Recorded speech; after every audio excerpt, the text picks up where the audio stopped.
Like that line from Kingdom Hearts. Two of them. Two of them. Hold on, hold on, hold on. I didn't plan for this bit. I didn't plan for this bit. Hang on. Hang on. Hang on. Give me a minute. Give me a minute. Give me a sec. Give me a minute. Give me a minute. I'm telling you.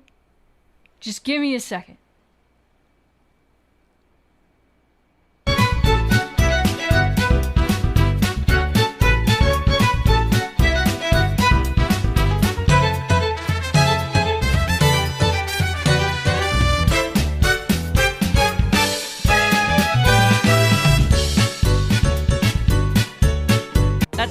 That's it. That's the stream. Wow, that was so well timed. Wow. Cast TWO. TWO. Wow. Wow. I'm so glad you all are here. Welcome to the stream. I'm gonna be honest right now. I've been so fucking nervous all day. The game is out. The game is out. People have played it. People have found bugs. I have released a day one patch. And there are probably still going to be bugs found. But I feel like it would be relatively easy to break this game, given how much persistent data I use and how fun it is to save scum. But I kind of, you know, push people to save scum in this game in its own little way. Thank you for the cheering. Thank you for the cheering. I appreciate that. Yay. Pyramids for the nerves. Thank you so much. There's like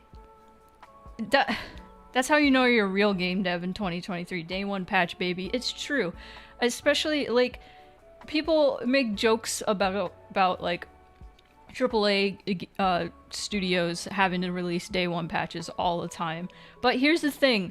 When you're an indie dev, even when you're making a simpler game like in Ren'Py, like a visual novel, it is far easier to just, like, things just slide under and you just don't realize. And especially when you know how the game works, you're gonna, like, just slide through the game really fast and see if everything works and be like, okay, cool, it works. And you're not gonna catch anything like how a player would play the game. So, you know, hey Capri. Also, shoutouts to Capri and Tazara if you're here, and Soul if you're here for testing the game. Feedback has been super helpful. But yeah, save both versions. What? Should I play the patch version? No, play the new version. Patch version. Yeah. So okay, let me talk about the bugs that were found. One of them case found. I think I was aware that this happened, but I just thought it was a one-time thing. I didn't realize that it happened, it was replicated. Or it could be replicated. I thought it was just a Ren'Py bug. But no. So, there is a scene where there's a marketplace, and there's a marketplace ambiance. Here's the thing, Ren'Py has 3 default channels. One is for voices, one is for sound, and one is for music. 3 default channels for sound, I might add. So sound effects, music, and voices. I don't use the voices one because I realized very quickly that it sucks, because default, you put a voice line in there, as soon as text pops up, it cuts off. And I was like, I don't want that. So I just put the voices to the sound. So I had ambiance of the marketplace, and then a guitar piece over that on the sound channel. Now here's the thing, if anything else plays on the sound channel, it cancels out, it stops the guitar on the sound channel, that was fine because I think I faded out the guitar before a sound would play, so it didn't matter. Here's the thing, sounds don't loop like music, and they also don't stop when you go to the menu. So Case went to the menu while that guitar loop was playing, and it just kept fucking playing.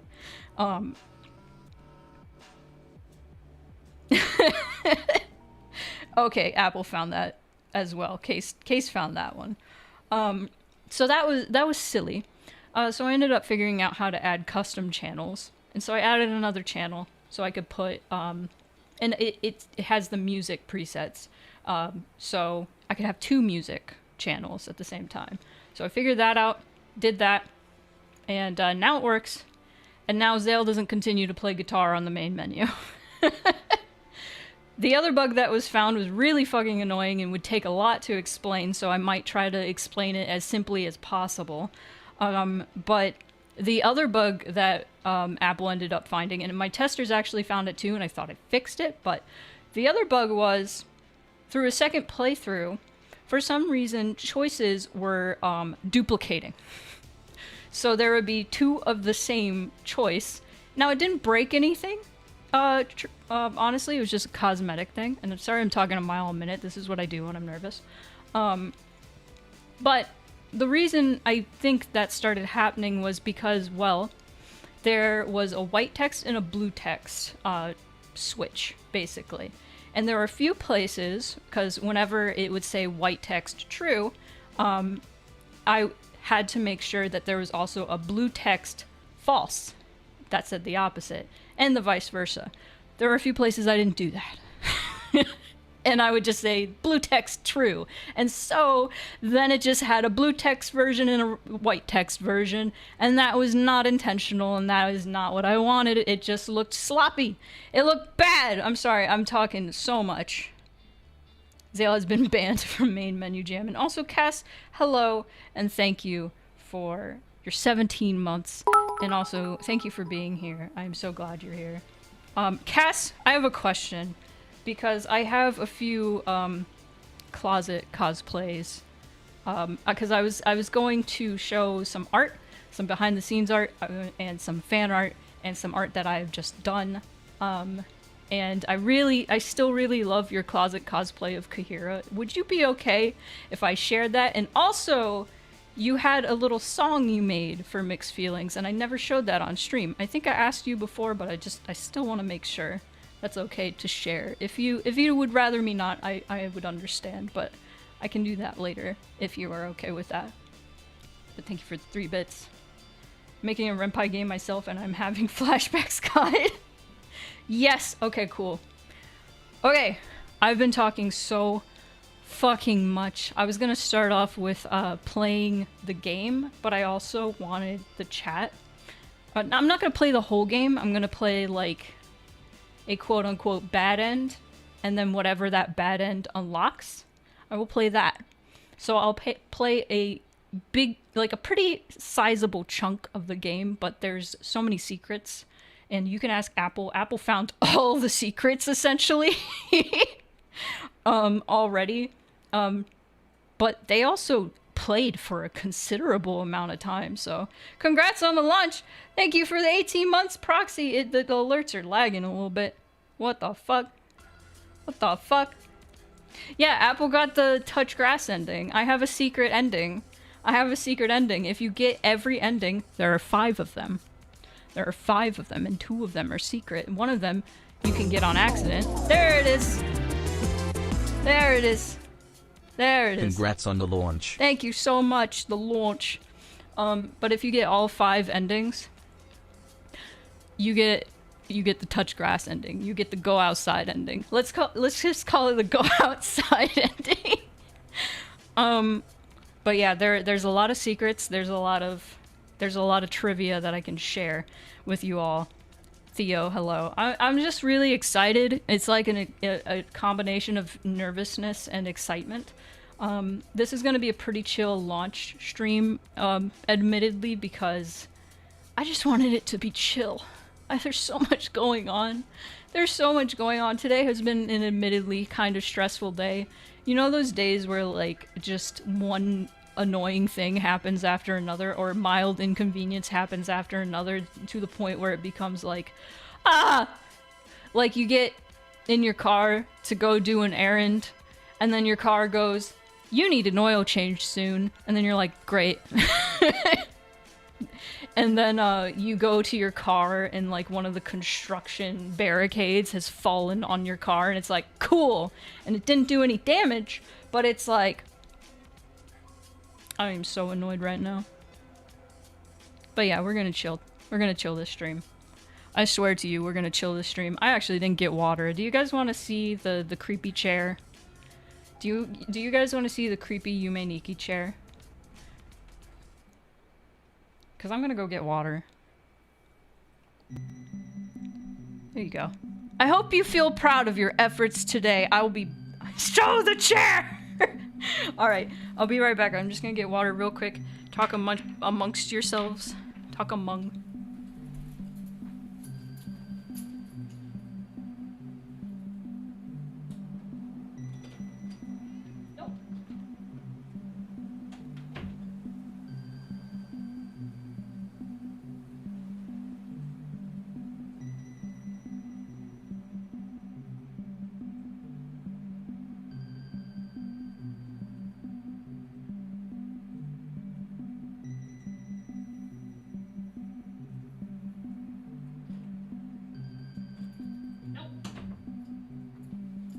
Sasha in here. No! Chair stream. You know the cool thing about that chair is there's a sticker on it, you can't really read it, that says reserved. Yeah, I send you grass through the mail, it's real. Anyway, how many people in the chat have played the first Mixed Feelings? One's in the chat if you've played the first Mixed Feelings game. One. Ones. One. That's many ones. That's a good few ones. Yippee. How many people need a refresher? Anybody need a refresher? Goal stream team play it. Yeah, that counts. That counts. I'd say that counts. You're also free to play it yourself because, hey, it's free. Refresher? Oh. There's a lot to refresh on. I'm gonna spoil the game for anybody who hasn't played it. Alright. So, if you haven't played it, but you want to, mute the stream now.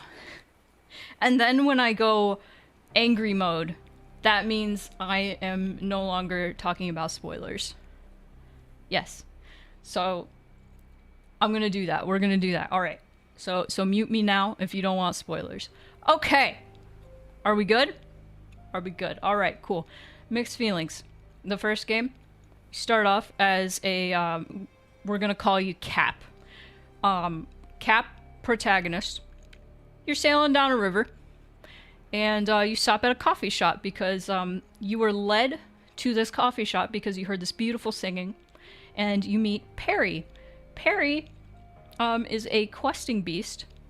They are, a questing beast is like a mixture of a snake, a leopard, and an elk. Very strange combination, but it is essentially what people from like medieval Europe described a giraffe as, essentially, and that is where the questing beast came from. So Perry is a sweet little quiet creature, and they're waiting on their friend to get off of work, and their friend is Kahira. This is, I'm getting into way too much detail. So you meet Perry, Kahira, and Silas. Perry and Kahira and Silas are friends, but you can tell right off the bat they are pretty dysfunctional friend group. So you go back outside to show them your boat, and your boat is missing. And so the game starts, and you have to choose to side with one of the three characters who suggest to steal a boat, buy a boat, or look for the boat.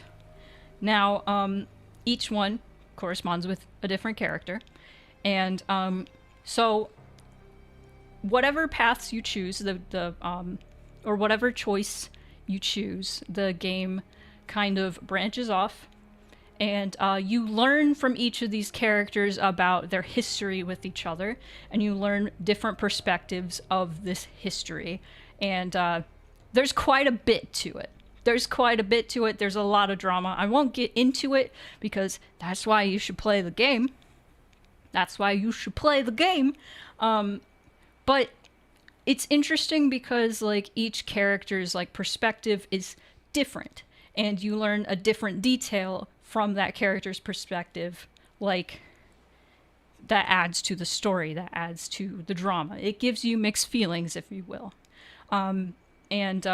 There's reason, like, there's definitely a character that you should be like probably rooting for, but in the end I feel like you root for each of them in a different way, if that makes sense. But anyway, as the story progresses, you learn about this place. Hang on. Let me actually switch over. Woo!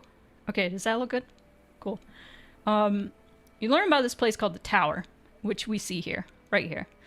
And this thing called the Tower is this kind of like strange place that just appears and falls after it calls to people that come to it, and while they're in it, it falls and they disappear, essentially. And the whole entire point of the Tower, it seems, is that when people are ready to move on, when they have like gotten rid of their baggage, they've gotten over like whatever drama that they're trying to get over, they go to the Tower, and the Tower falls and they ascend to Elysium, which you can actually see Elysium in the menu. It's that little shining spot in the sky. That's the star. So just like with tarot cards, the Tower is followed by the star, which is basically the afterlife, rejuvenation, restoration, all that kind of cool shit. So basically, that is what everybody is trying to do. And the goal of the game, essentially, is to get each of these characters to go to the Tower. And once you get that, the game loops again. You go back to the start, and where you would normally meet Perry, you meet a bunny instead. And she calls you by your real name. Because she's fourth wall breaking like that. Anyway, that's how the game ends. That is essentially how the game ends. Benui. So you can kind of like figure out what the game was implying there. A lot of people have figured out like what I was going for with that. And a lot of people did not. And that is fine. That is fine. You can interpret the game however you like. There were specific things I had in mind, and there are a few specific things that nobody has figured out, and I'm cool with that because this game is yours more than it is mine. It's true. Anyway, here's my angry face. So people who muted, no. I am no longer talking spoilers. Anyway, welcome to my game. I'm not going to be playing the whole thing like I said, but I will be playing a quote-unquote bad route, and then a mid-end is what I call it in the code, at least. There's bad ends, there's mid-ends, and then there's true ends. No more spoilers! Yay! No more spoilers! Now I'm gonna spoil this game, and now we're gonna drop frames! No more frames! Yay! Alright, hang on. Bad root stream? Well, you'll see. I just call them bad ends. They're not actually bad ends. They're necessary ends. It's part of it. I'm gonna give it a minute because I'm not fucking streaming this while the frames are bad. I'm not gonna do that.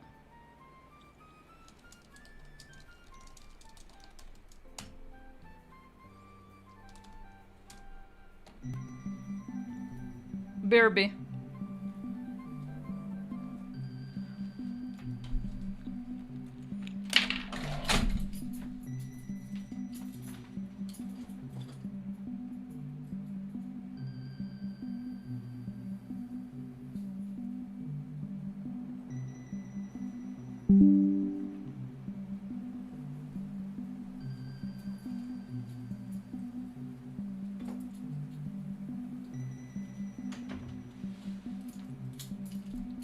Don't you just love when things just work?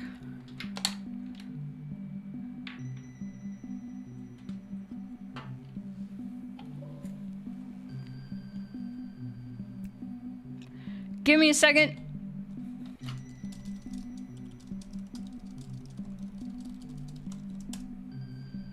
Stream might drop.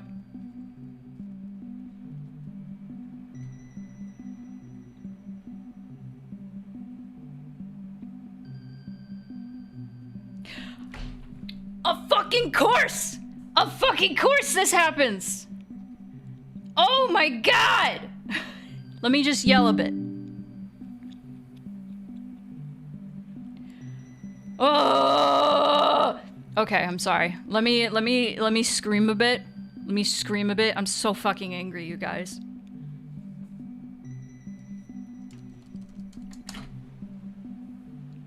Oh! My god. I just switched the internet. Ugh. Hopefully it'll be okay. But you know, of course this happens when my game that I've been working on for 3 years is launching. Of course we'd be dropping frames. Cause you know, it's only relative. No, nobody's here. That's cool. That's awesome. Love it. Love to see it. Love to see it. Love to fucking see it. Don't do that. Why would you do that? You're so mean! So fucking mean. Mean to me. What's your favorite route in both of the games? Oh, good question. I have this. Good question. Hang on, let me switch over here. Why is the bitrate still bad? Hang on.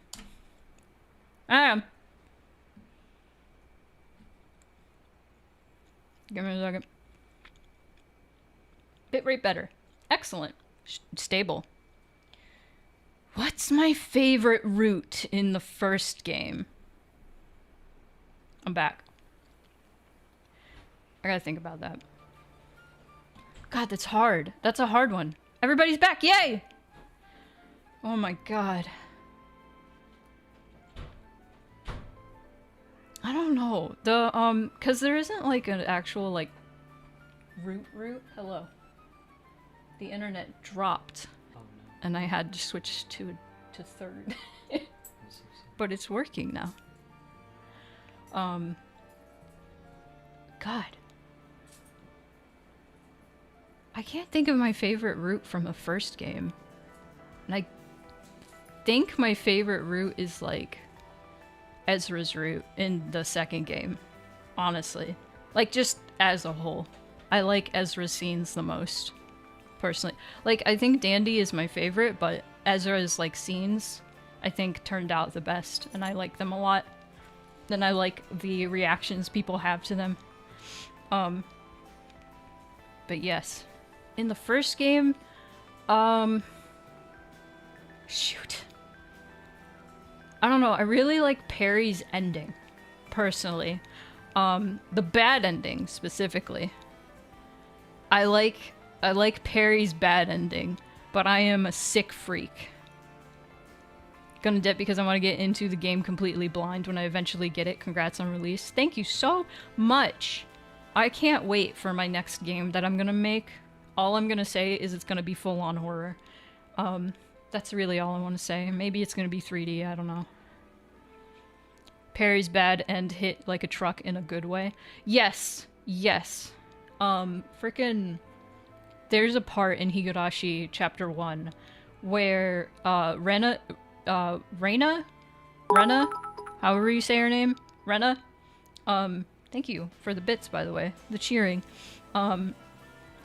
her eyes just change ever so slightly, and it reminded me of that Perry bad end.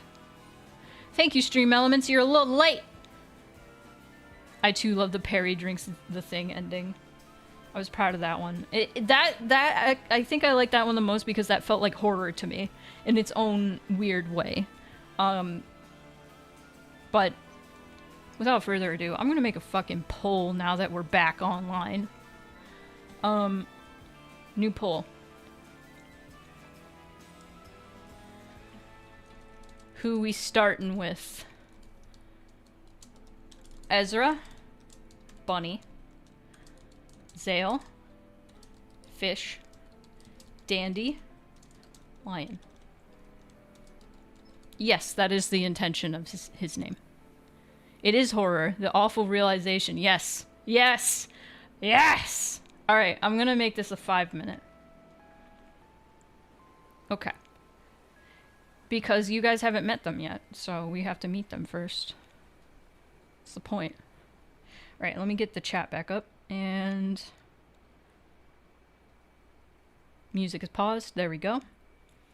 Alright. I'm gonna do some reading. Okay, first off the bat, I want to say, in preferences, 1, I actually got rid of voice volume because that's not actually a channel I used. I actually put all the voice lines to sound because, like I said earlier, the voice channel for some reason automatically cuts off when text starts. And I was annoyed by that. So I just attached all the voices to sound. I did that in the first game too, for the same reason. And I just forgot to remove voice volume from the menu. Another cool thing is I added this. Thank you to Jax, also hey Case. Case did most of the music in this game. There's a few songs I just got royalty-free songs for, but the songs that are important are done by Case, and they are very good. And you should do this. Yes. I believe, like, either you, Jax, or Sleet recommended the flashing images turn on or off. Now, the thing is, like, this turns off rapid images in a row. There are still some moments where there's, like, for a split second, there will be, like, an image really quick, but I feel like it's slow enough, and it's also just one image, that it wouldn't trigger, like, a seizure or epilepsy or anything like that, as far as I know. As far as I know.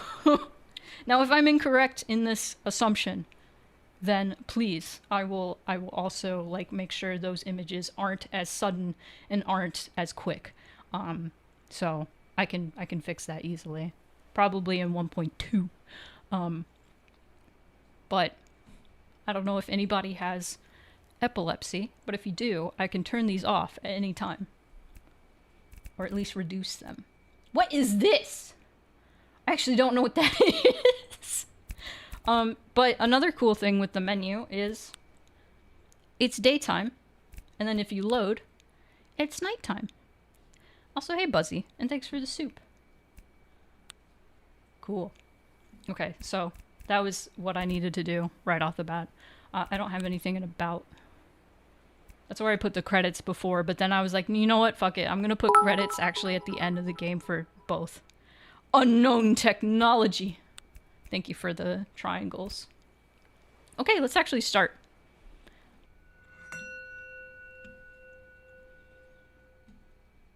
I'm gonna do that.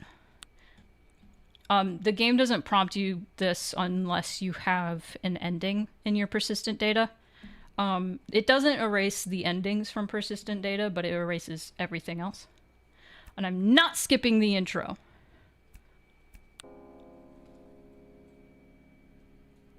Also, let me know if I need to turn it up. I think that's a good volume, actually. This is my friend Victoria. She has like 2 cameos, actually. The bell hit me like a truck. That's my singing bowl in reverse and then forward. Anyway, howdy. You don't look like you're from around here. I think this person's name is Anarchus. I like their Sona a lot. They're very Chimera. Do I know you? Oh, this is my friend Sky. What's up? Where are you heading? Oh. Hello there, stranger. Yes, I voiced Perry. I've been dying to meet you, Cap. Oh, my computer's name is Blorbo right now. I did that specifically to show somebody how to change their name. How to change their PC name. Sorry. Do you prefer Blorbo? That ruined the effect. That's how the last game ends. Thank you for the 100 bits. It's been nearly... How long has it been? Can't seem to remember. Feels like you've been floating down this river for a lifetime. Before you lies a landscape you've never seen, or even heard of. Resplendent and otherworldly. But somehow familiar. No. You've definitely been here before. Thank you for the gay bits! We are all Blorbo. The river forks ahead of you. Instead of going where the currents naturally take you, you decide to take a sudden turn, being tousled by the water. Almost immediately, your decision rewards you. Up ahead, you can hear the sounds of civilization, merriment, and community. Not to mention the tempting smell of various foods being cooked. Alright, hunger stream. Your stomach immediately growls at the scent of meat frying and various spices. It's been ages since you've had a bite. Scanning the shore, you spot a dock, just at the edge of what looks like a bustling market full of people. This is the perfect opportunity to go sightseeing, and, most importantly, grab some grub. Alright. Who can everyone see? Space Yin is back here. There I am, Gary, there I am! Space Yin is back here. There's Victoria again. And there's Victoria's wife. There's Sound Jakes. There's Thibby. There's Maddo. Landrin. That's Minmo / Jet's character. DeviantArt, do not steal. There's Evie. These are Cass's characters that Cass, I think, specifically made to be put in this scene. I remember Cass was like, please, they need to have this picture that they're so stoked about. Oh my god. Yes! Yes! Yes! I love them so much. I love this poison dart frog. Where's Macro Falco? Don't taint my game with this knowledge. You can't remember the last time you'd seen so many people congregating in one area. Can you tell I made this during COVID? Anyway. The energy is electric and rejuvenating. The air is positively buzzing with glee. Going up and down the street, you weigh your options on what the best sustenance to spend your money on would be. Okay, you guys pick a thing and I'll talk about some more things. Pick a thing. Pick a thing. Whole world is built on Macro Falco like Montanui and Bionicle. No. Okay, something I want to talk about is this market is actually, I took a picture of the market, the farmer's market here, and I just drew over all the people with furries instead. Unique. Hang on, actually. You want me to pick unique? Okay. Alright. Oh no! Oh no! You decided to be a bit adventurous. Meowdy. Thank you, JM, for the 5 months. Meowdy. Spoony 9 wave mixed feelings too high. Don't you do the hype train. The hype train for this. After all, you definitely don't remember the exotic fruit stand from before. Wait, before? Isn't this your first time here? Oh shit. Shake your head and saunter over to the counter, being greeted by a dog with a very deliberate gold and blue color scheme. They don't look too thrilled about being there, letting out a sigh. Welcome to Jaquel's Exotic Fruits. I can do Case's voice. Home of the famous Pinguo and Mela fruits. Would you like to try a sample of our newest edition, the Yabuka? Fun fact, those are all names of apples in different languages. Thank you for the 100 bits. They offer a small slice of a vibrant azure? That's how you say that, right? Colored fruit. You curiously grab it from them, taking a bite. The taste is incredibly bitter, with a surprisingly very sweet and pleasant aftertaste. Immediately, your stomach feels satiated, as if you just had an entire meal. Look, it's your dog. Yeah! You already knew about this. Anyway, they nod approvingly, a smile dancing across their face. If you're ever unsure of what path to go down, always turn to the birds and their melodies. Give them a puzzled look, waving goodbye. Thank you. As you go to explore the rest of the market. What the dog doing?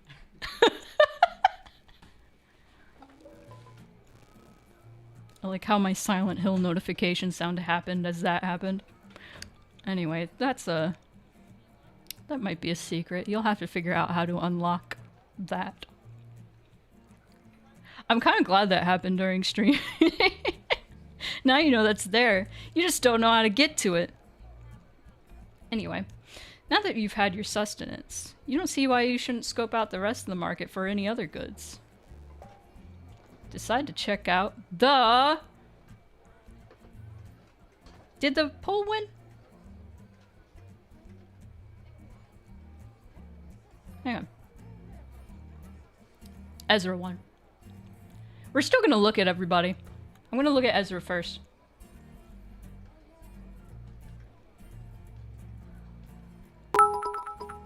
Hip train? Hiptane? What? No. Thank you for the 100 bits, Case. Alright. Alrighty. So I'm gonna go to Ezra first. Ezra's here. You approach a booth, adorned with vibrant, colorful fabrics and patterns. Scarves, hats, dresses, and multiple other articles of clothing line the walls under a certain tent. Among the carefully stitched wares is a rabbit? Deer? Bird? You believe she's all of these things. She idly stares at you expectantly, giving a small smile when you accidentally make eye contact with her for a fleeting moment. Feel free to have a look around. It looks to me like you could use a bit of color in your wardrobe. Nah, I'm going to the busker instead. Bye, Ezra. I'll go back. I'll pick her eventually. Like, listen. Listen. Listen. You settle on following your ears to find the source of the acoustic guitar. As you venture closer to a certain booth, you spy a vibrantly colored creature with the sleek body of a shark, but face and hooves of a horse. A seahorse! Literally. He doesn't seem to notice as you approach him, his eyes closed as he vocalizes to his acoustic performance as if in a trance. You spy his open guitar case on the ground next to him, a few crumpled dollar bills and coins at the bottom. What do? I'm gonna check out the plant stand instead, sorry. That's my boy! Everybody loves Zale. You end up following your nose once again to your next destination. And not toward the scent of food this time, but a flowery perfume. Before you is a stand with flowers and greenery covering the tables, some plants hanging from the tent itself.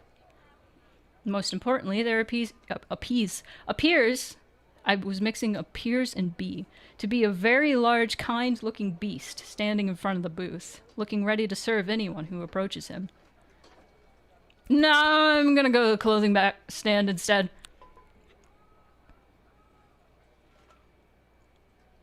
Oh yeah, the song that Zale is playing is Friends. No. Oh, that's fine. Okay, we're going back to Ezra. Oh, came back, I see. Well, need to go do morning chores. Thank you for the bits, Mayu, as always. Have a good day. Heck yeah. Oh. Oh. Alright, we're checking out the clothes, baby. Despite her unwavering stare putting you at unease, you decide to take her offer and push through a few things on the racks. You've never been much into fashion and have always just sort of relied on hand-me-downs that fit. Don't take this personally, but I can tell. Would you like a seamstress's recommendation? What kind of look are you looking for? What do you think? What do you think, chat?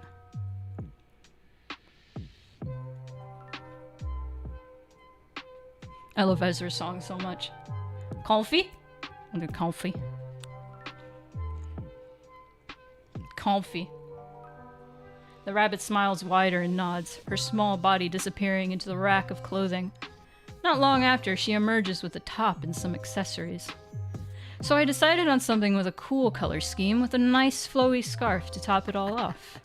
Go on, give it a try. I think it suits you. Taken aback by her eagerness, you put the top over your robe and adorn the scarf. One look in the mirror says it all. You look great. Of course you do. Am I good or what? She looks at you for a moment too long before her idle smile flattens, and she screws up her face in confusion. Say, I feel like we've met before.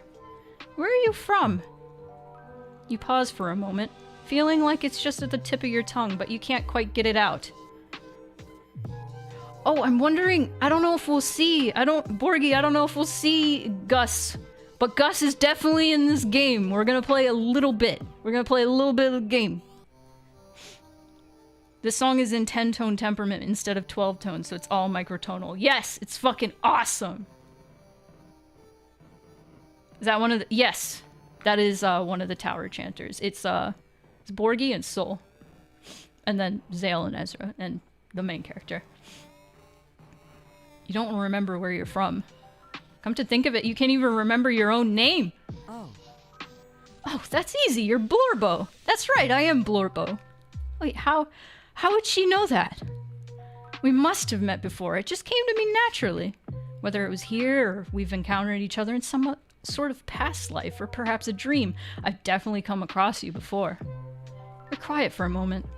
This is true. Why can't you remember her name? Perhaps your third eye needs a bit of prying open, I'm Ezra. It's a pleasure to meet you once again. You blink a few times, still finding it hard to believe you've met this character before. Like, I feel like everyone's reaction to Ezra is constantly that gif of that white man blinking. Reblog if you are also Blorbo. Regardless, she does already feel incredibly familiar despite never seeing her before. Tell you what, you seem to be having some issues with memory. I can help you with that. You see, I teach a meditation class every Friday. Want to know a secret? The game pulls from the date on your computer to see what day it is today. So she knows it's Friday. After my gig here at the farmer's market is up, I feel like some deep meditation may help find what you're looking for. Now here's the thing that I was excited about for this game, but has caused me the most ire. So, you are given two options. One of them is blocked out. You can't pick it yet. All you can say is what you know, and that's you don't like meditation. And you don't want to try it, because you're closed-minded right now. You inform the rabbit that that sort of stuff doesn't work, and it would be a waste of time to even try. Just like how people recommend yoga to help cure a mental illness, recommending meditation is cruel and dismissive at worst, completely ingenuous at best. Ezra blinks very rapidly at you in disbelief. Wow. Rude? Do you normally shoot down people offering genuine advice? You tell her it's not helpful and actually think it's kind of rude herself that she would suggest something so frivolous. It just doesn't work. Okay, then what does work? Because it seems to me that you have a problem and the first option presented to you doesn't work. Have you tried? Of course you haven't tried. Why would you try something so ridiculous? You can't focus anyway. Clearing your mind would be pretty much impossible. Ezra stares you down, absolutely unimpressed. Alright, hold on. I had to take out my gum to read this next part, because I really like it and I want to do it justice. Okay, I understand. You're the type of person who doesn't want to mitigate the symptoms of your ailments. You'll complain and complain and complain, but the moment someone provides a bit of advice, you deny or disregard it. You don't want help. You want validation. Because there's nothing wrong with you, right? The people around you just need to learn how to cater to your specific needs. Your very own actions aren't your responsibility, but everyone else's. Did I get that right? Her smile bores into you. You have no idea what to say to that. Yeah, of course you don't, because I'm right. In any case, you may be a rude little insect, but I'm still willing to try and help you. And if meditation is out of the question for you, then are you anti-reading as well? Does she mean illiterate? Well, that's a silly question. You're clearly not. I love that joke. Have a good day at work, JM. Thanks for stopping by. This game is sponsored by Big Meditation. No, Cass! I'm sorry, Nightbot gets mad at all caps. Don't worry about it. This is why the steel chair was at the beginning. It was for Ezra.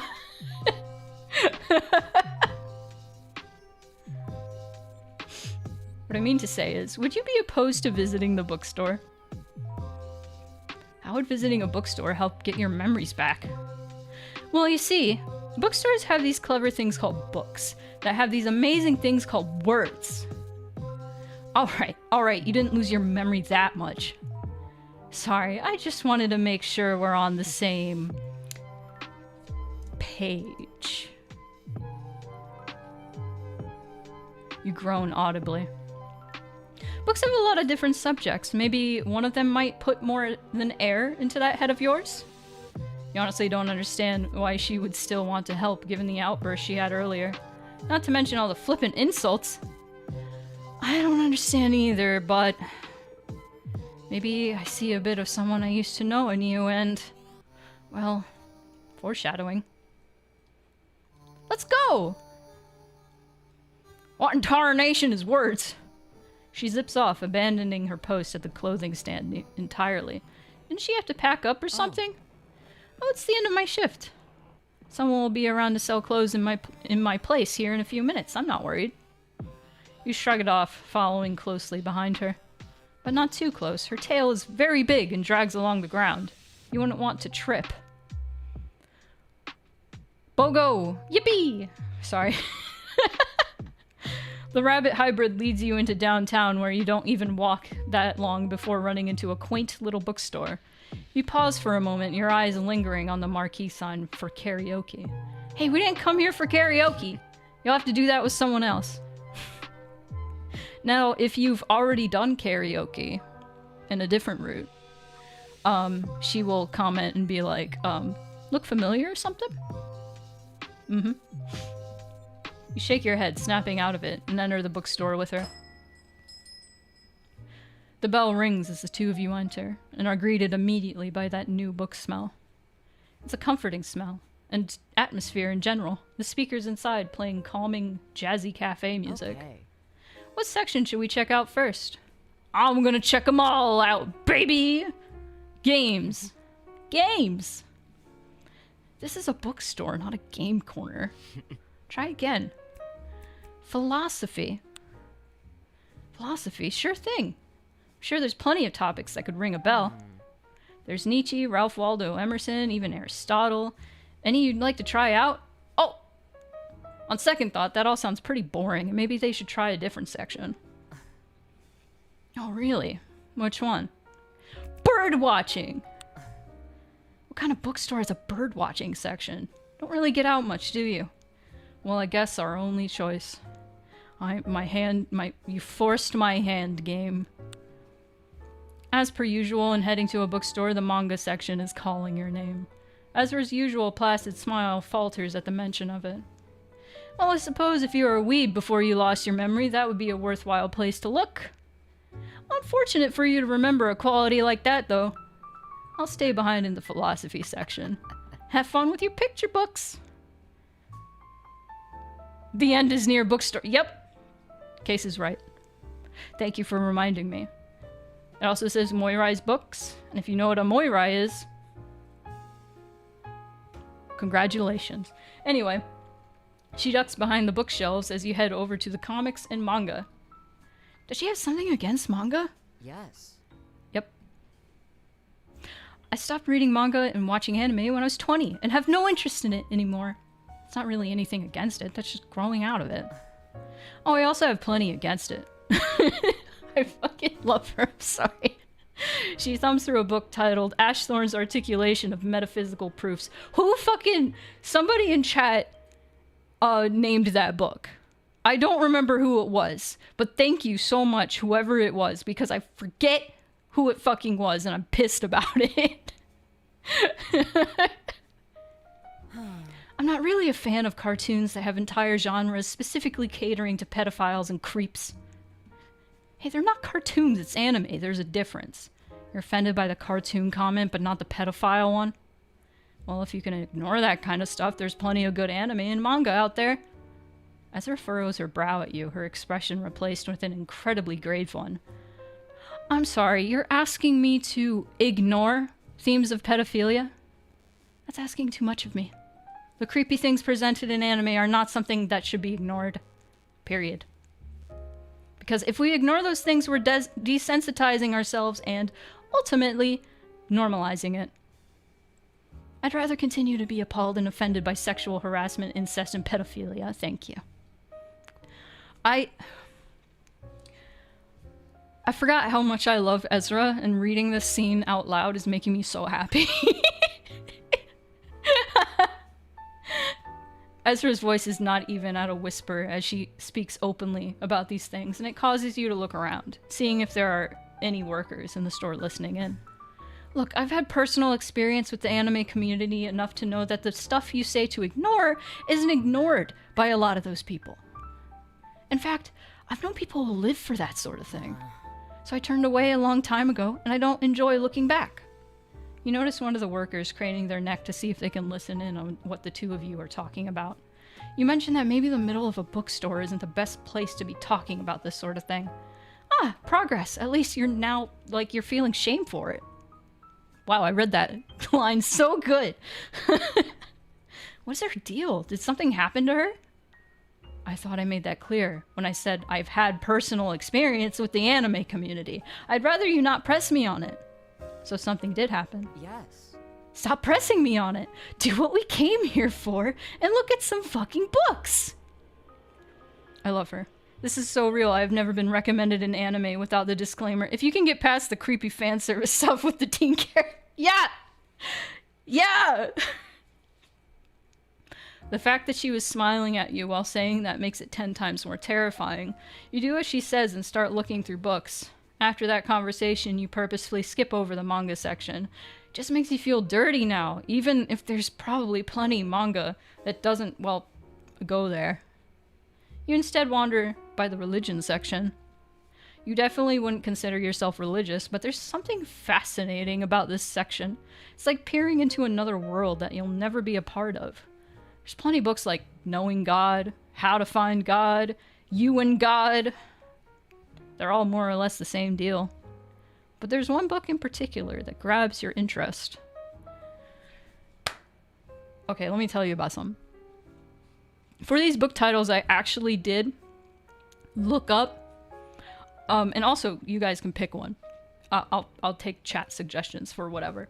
I did look up religious books to find weird religious book names, and I either I did change them up a bit. I think there was the atheist potato or something was one that I found, and so I said unchristian potato. But yeah. What book should we pick? Sex in Heaven. Okay. You grab hold of Sex in Heaven, which sounds like all sorts of blasphemous. Turns out it's some sort of bizarre Christian Kama Sutra illustrating mundane sex positions named after scripture. I forgot I fucking wrote this. You can't help but burst out laughing, getting Ezra's attention. I didn't realize you were a person of God. Quite surprising, honestly. You gesture toward the book and say you were merely curious. You can't remember why you're here, but you do remember you aren't particularly religious. Never been too religious either, but I met someone recently who taught me a lot about spirituality. Really shifted my perspective on a lot of stuff. How so? He just talks a lot about how powerful faith is, and it doesn't necessarily have to be faith in, the Christian God or anything. Just general faith in everyone's connections to each other. It's power in prayer and all that. Sorry, I'm reading chat and reading what Ezra is saying. Non-existent pumpkin, hello. Like how repeating self-affirming mantras can actually improve your confidence. And how if you really put your heart into something and be positive about it, it's more likely to go the way you want. You're not sure if that's how things work. You can't really manipulate the world around you with just wishing things were better. Oh, of course not, but if you change your outlook on your life or situation, things become easier to manage. Like you just said, you don't remember why you're here, who you are, but you remember some things, right? Like how you aren't religious, or how you were a weeb, I guess. That's progress. If you look at it as progress, then that encourages you to keep moving. You don't know if you'd consider it progress that you remember you don't believe in God. Now, if you could remember where you came from, why you're here, or who you even are, that would be progress. Well, if you don't keep at it, you'll never remember. Your eyes glaze over as they dart over all the book titles in front of you. Nothing ringing a bell yet, huh? Absolutely nothing. You're starting to get frustrated, honestly, and really wish you could just remember everything all at once. Well, I don't know much about amnesia, but recovery in general is a pretty gradual process. You're becoming impatient. Maybe not remembering is a good thing. Maybe it's pointless to even try. You'll never get anywhere with that outlook. You're the master of your own universe, Blorbo. The scene will not be serious with that name. It's something Dandy always tells me anyway. If you give up, the universe will give up on you too. Surrender to the currents and the cosmos will sweep you away. Is that what you want? To just fade away into nothing? Or do you want to be your own god and take control of your story? You will remember this. Blorbo will remember this. You don't know. You have to try. Otherwise, not only will you forget everything, everyone will forget you. Everything. Are you listening, Blorbo? You have to have faith in yourself. You're the only one you can count on at the end of everything. Two of you exchange silence. You don't know if you've ever been able to count on yourself. Maybe come back to me when you've learned how. Blorbo will remember this. You don't look at her as she walks away, but you hear the bell ring as she makes her way out. Count on yourself? You don't know if you can do that. Can you? Slight seizure warning. There we go. I like that scene. Like I said, Ezra's scenes are my favorite. I like them a lot. Jeez. Alright, now that you've had your sustenance, you don't see why you shouldn't scope out the rest of the market for any other goods. I was gonna say something, I forgot what it was. My brain is just fried. Woo! Woo! Alright. But now, look. Blue. It's blue now. You're blue now. My little Blorbo. Amnesia is magic. Alright, so we follow our nose to the perfume. Yes. Check out the plants. That's my attack. Upon stepping closer to the stand to take a look at the plants, the man's smile widens warmly. Good morning, my friend. Which of these is calling to you? Dandy's my favorite. I love him. I love him. I love him so much. I love him. Anyway, you look at the man quizzically, taking a moment to parse what he could mean. Certainly there's something that brings you here. Tell me, friend, what types of plants please you the most? What types of plants? Pick his plant! This song is ancient case lore, yeah. Exclamation point case in the chat. Go. Also. Go follow Case. Medicinal ones. Everybody go follow Case. Case is a good dog. Good jackal. And they're also playing Super Metroid right now. Medicinal ones. The lion beast beams brightly, gently grasping a spiky striped plant. This here is aloe vera. Known as the plant of immortality by the ancient Egyptians, it symbolizes beauty, healing, and protection. It also soothes sunburn, rashes, or any other skin abrasions. He pushes the pot gently into your hands, sighing dreamily and smiling at the sight of you with your newfound plant friend. A perfect match. What's your name, my friend? I can put you on our mailing list if you like. You wave your free hands, saying that's not necessary before you realize. Wait a minute. What is your name? I see. Another soul who's lost their name to the currents. Another? The currents? Does this happen often? You'd be surprised. Did you come in on the river? You nod. His expression is tinged with a bit of concern. What about the food? Have you eaten any? You hesitate and then nod again. His face becomes tinged with even more concern. Well then, it's nice to meet you, my friend. My name is Andrew, but most friends just call me Dandy.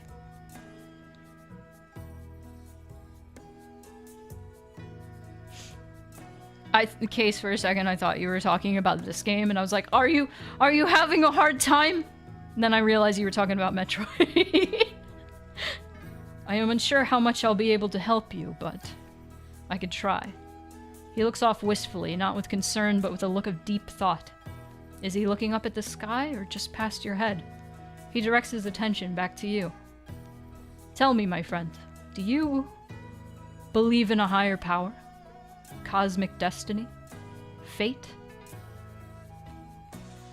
What was our conversation we just had with Ezra? It was about becoming our own god. And also, this was locked before. It is now open. You tell Dandy you've come around to believing in a higher power, but not so much in the way other people do. You believe that this higher power is all around us. We are the higher power, and we have control of our own lives. The lion bleams. The lion beams at you proudly. This is definitely the answer he wanted to hear. Precisely, my friend. We all build each other up. We're all connected. Every action you take, every word you speak, it has a consequence. Sometimes good, sometimes bad, but mostly, you learn something. And you've been learning a lot, I assume. Yeah. That was a little fourth wall break as a treat. He gives you a small, knowing smile. You don't know why, but you feel like you understand what he means. However, you don't really know why he's asking you about higher powers.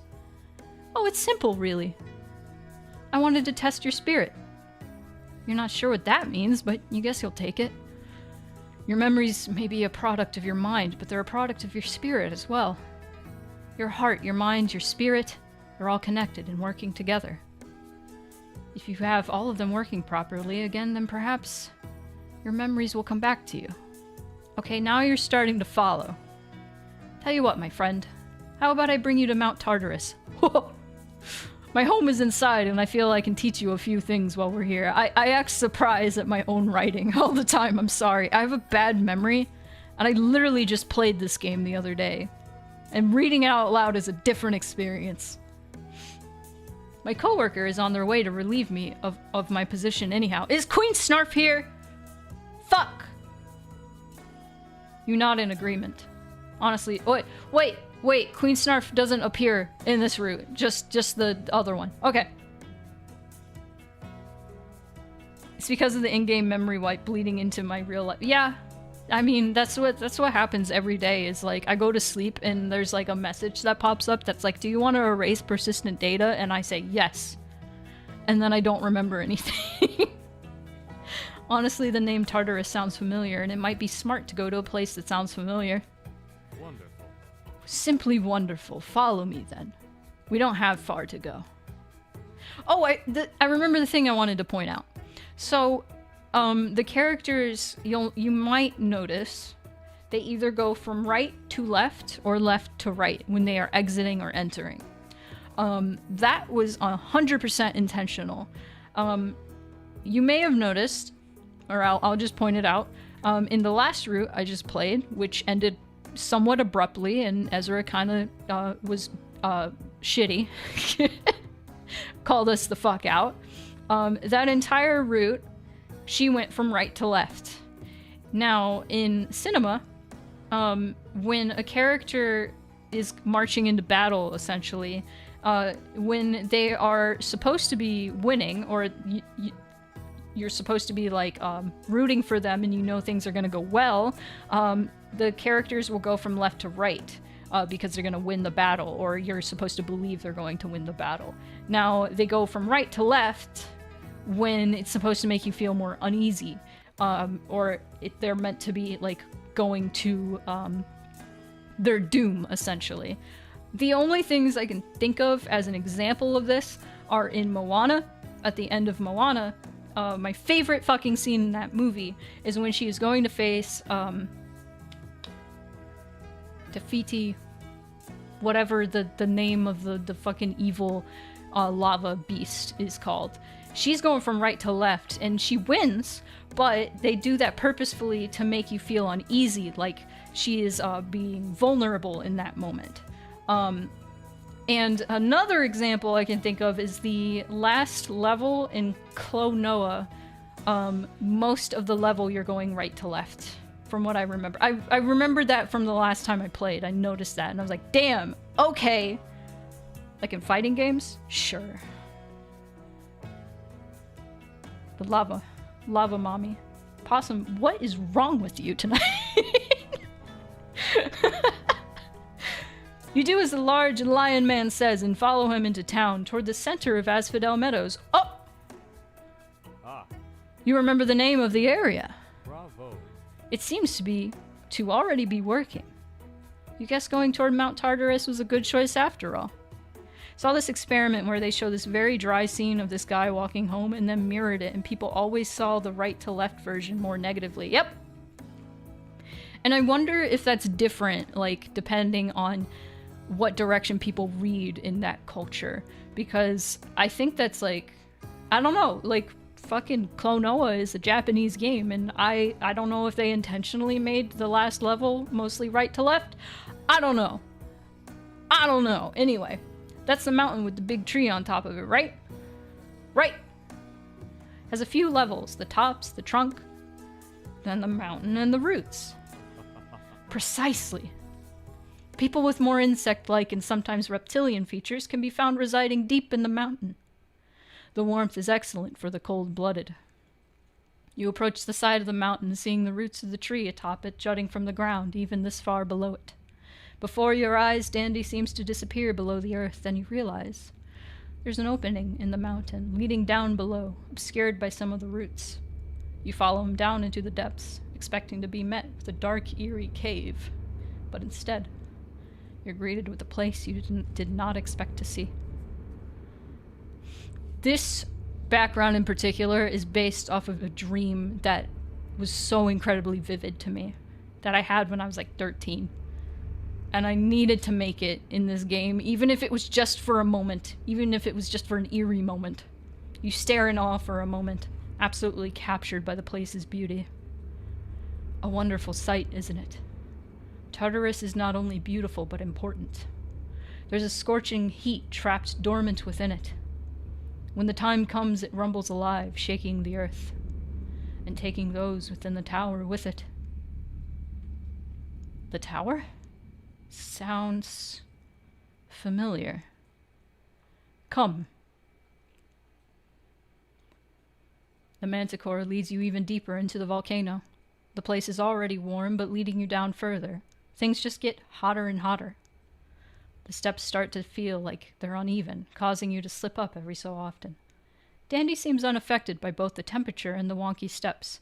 That is also based off of a dream I had. I had a very vivid dream that I was following this character into this, like, deep underground passage sort of deal. And the stairs kept getting wonkier and wonkier, and I was having more and more trouble walking. But the character in front of me, which I guess was Dandy, was like not having any issue and just kept looking back and making sure that I wasn't, like, that I was keeping up. It's such a vivid fucking memory. Ugh. He rounds the corner and opens the door into a brightly lit area, absolutely covered in flora. This is my home. It's amazing where flowers can grow when you have a green thumb. He takes a deep breath of fresh air, exhaling slowly. Absolutely refreshing. Come now, friend, help me tend to them. So you went left to right. You're a bit hesitant, but you follow his lead, crouching down beside a hedge of flowers. I'm wondering, though. He moves to the side so you can see the flowers, but you can't really fucking see them. What flower? Do you have a favorite flower, my friend? I don't know, just pick a flower. I love his fucking room. It's just covered in flowers.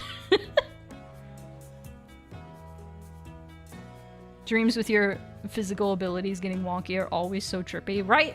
Always feels like you're drunk or something. Pick a flower. Pick a flower. I'm holding a knife up to your neck, chat. Pick a flower. Do it.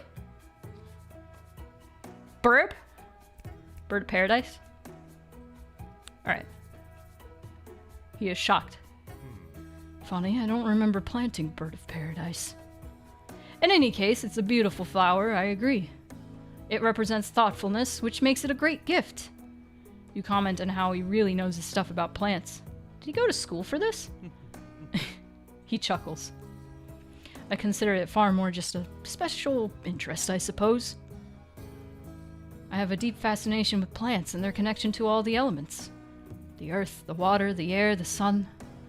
They provide food and even shelter for smaller creatures. Ah. Oh no! That was not a dandy way to read that line.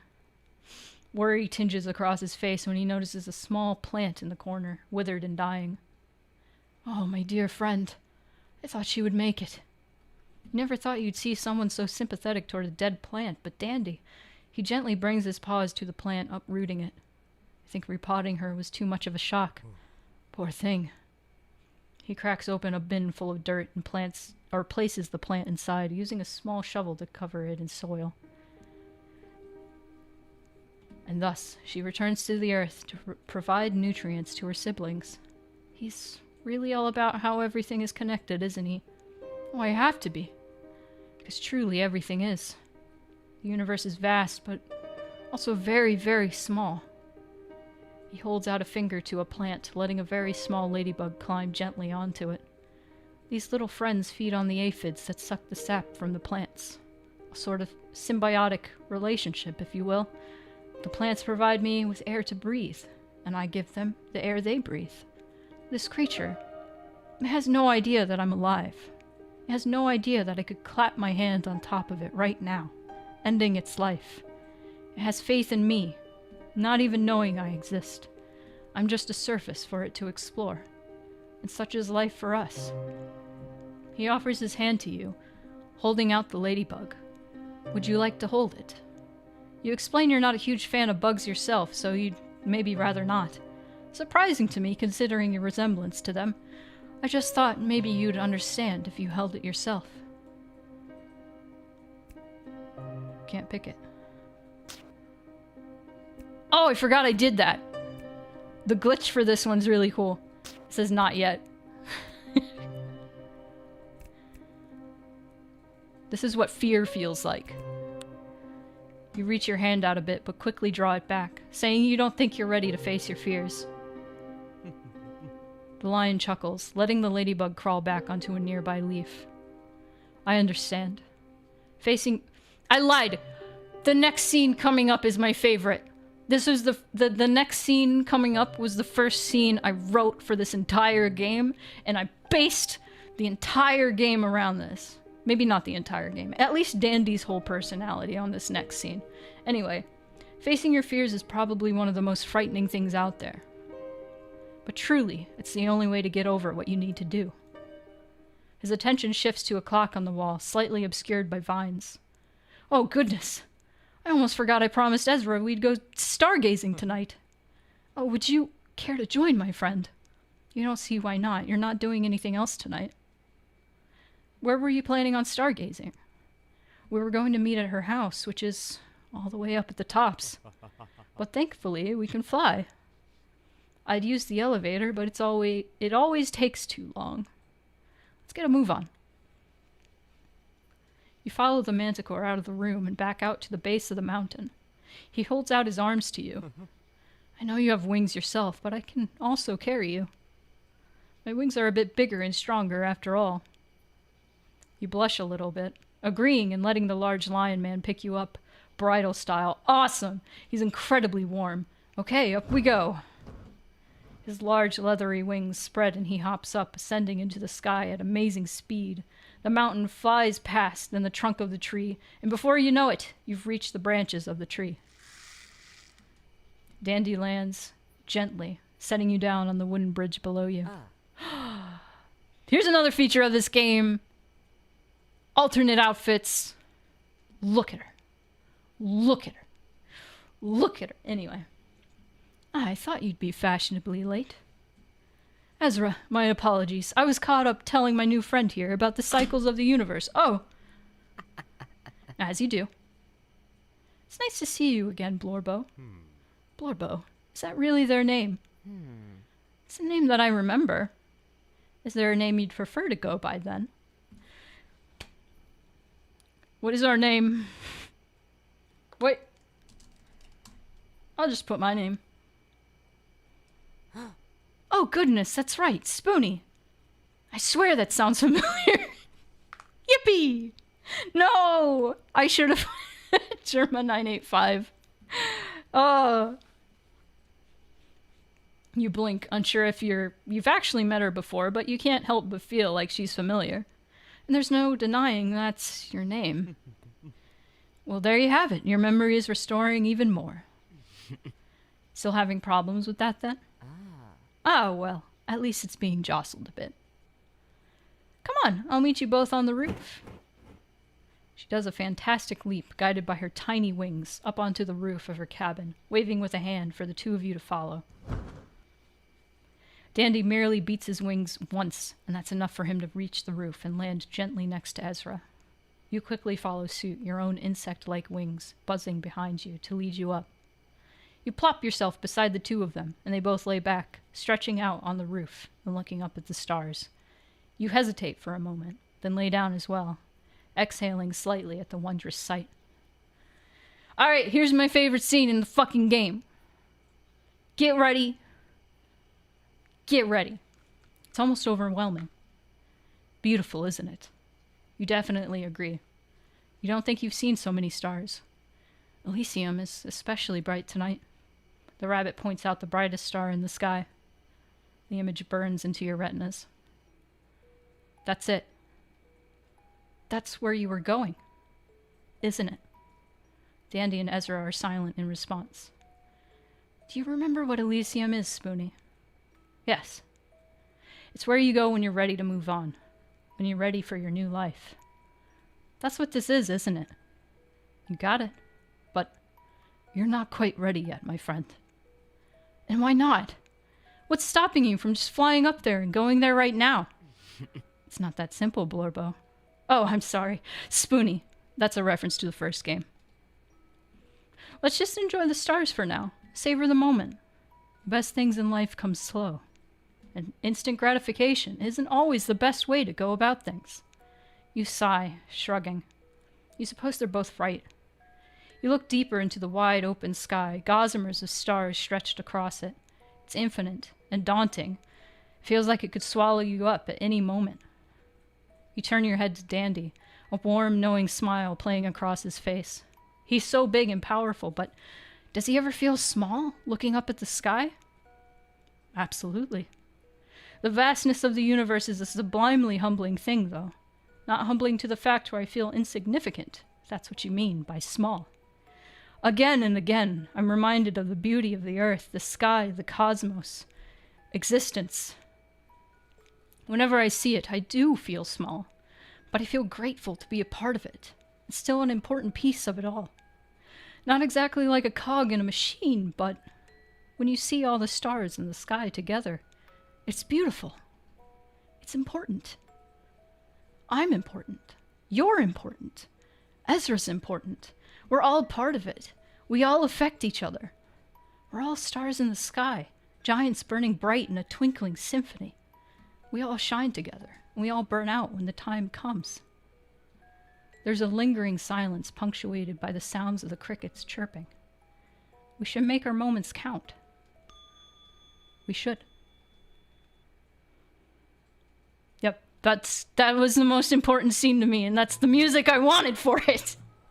Tempo of this song slightly speeds up and slows down to sound like someone cranking it unevenly. I love that!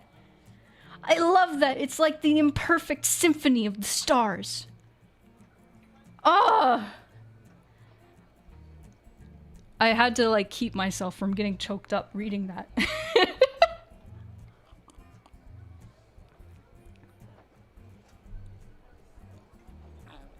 Whoa.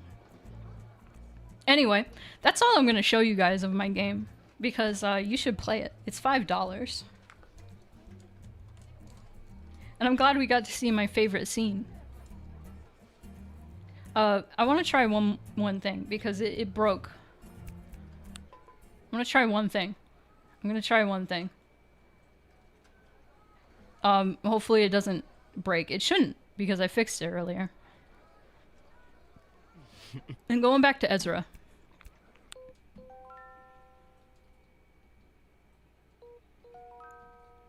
So she burns us about our fashion sense.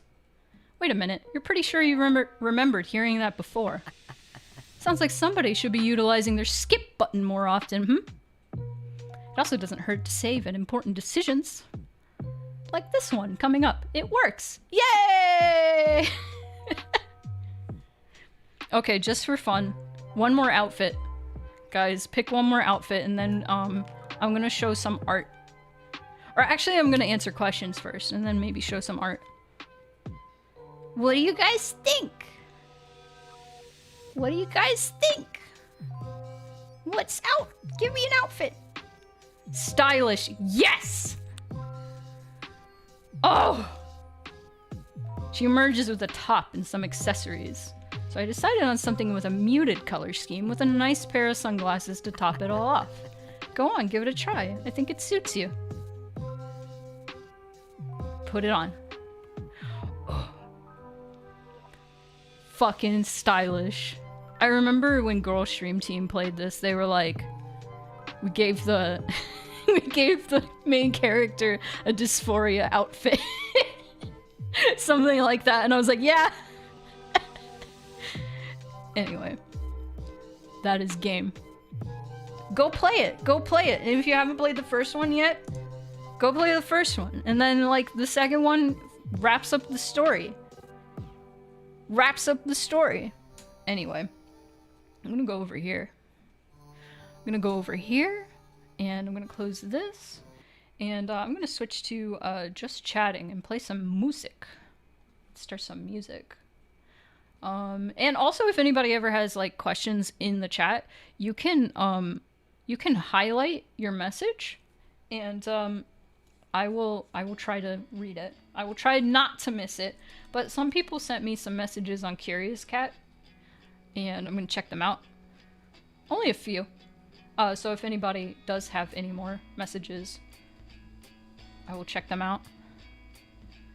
As a certified game player, can confirm it good. Yeah, and you also got the go outside ending. Okay. Okay, I'm gonna skip this because this gets claimed. I gotta take that off. Anyway. So this question has nothing to do with mixed feelings. So I'm gonna start off with this question. Because I think it's an interesting question anyway, and I think it's fun to answer. There's fucking words in this. This is fine, I like this song. It's kind of quiet, so I'm going to turn it up. There we go. Okay. Okay. Question from Anonymous. These are all anonymous, so. I know that this question was probably asked 10,000 times, but what made you a furry? It's always an interesting listen, and I like seeing it come from a common furry awakening source or something obscure that no one would have guessed. Here's the thing. I never really had a furry awakening, and I firmly believe that everyone is a furry. Everyone. Everyone. It's just a matter of, are you comfortable being called or considered a furry? There are people, there are normies that I know are furries. There are normies that I've met, and I'm also going to change this to just chatting. I forgot to do that. Hang on.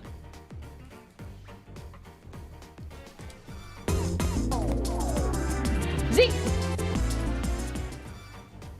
Ezra got me feeling funny when they hit me with the corner mix-up crouching medium kick to standing light punch jumping light kick and finally the level 2 special. Fuck yeah. Thank you so much for the 2 months in a row. 11 total. Zeke! Thank you. Thank you so much. There are only 2 kinds of people. Furries and closet furries. Yeah, and I'm gonna say, I have normie friends. I have one normie friend who's all about elephants. She fucking loves elephants.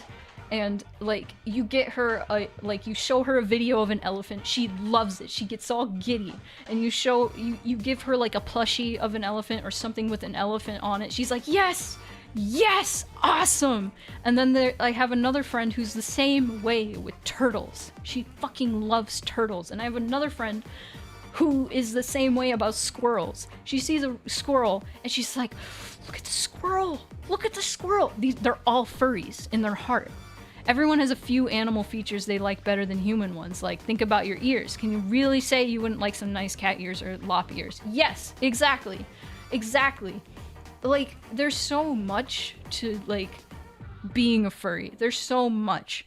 Like, I'd say I wasn't fully, like, ingrained in the furry community until fairly recently. I'd say like 2018. But even before that, I was like, I'd still consider myself a furry. Like, I've been a furry since I was maybe 12, and I just didn't know the term for it until later. Because I was like super fucking into Sly Cooper. Stop playing. Stop. Okay. I was super into Sly Cooper. I was super into Ratchet and Clank. I was also super into Pokemon. And when I was a kid, I had an entire universe where I basically had Anthro Pokemon in the future. So it was like a mixture of fucking Sly Cooper and Pokemon and Ratchet and Clank, my 3 biggest interests at the time. And I was just like, oh my god, I love this. I love this. I had a freaking Anthro Ninetales character, and a Manectric, and a Growlithe, and a Delcatty.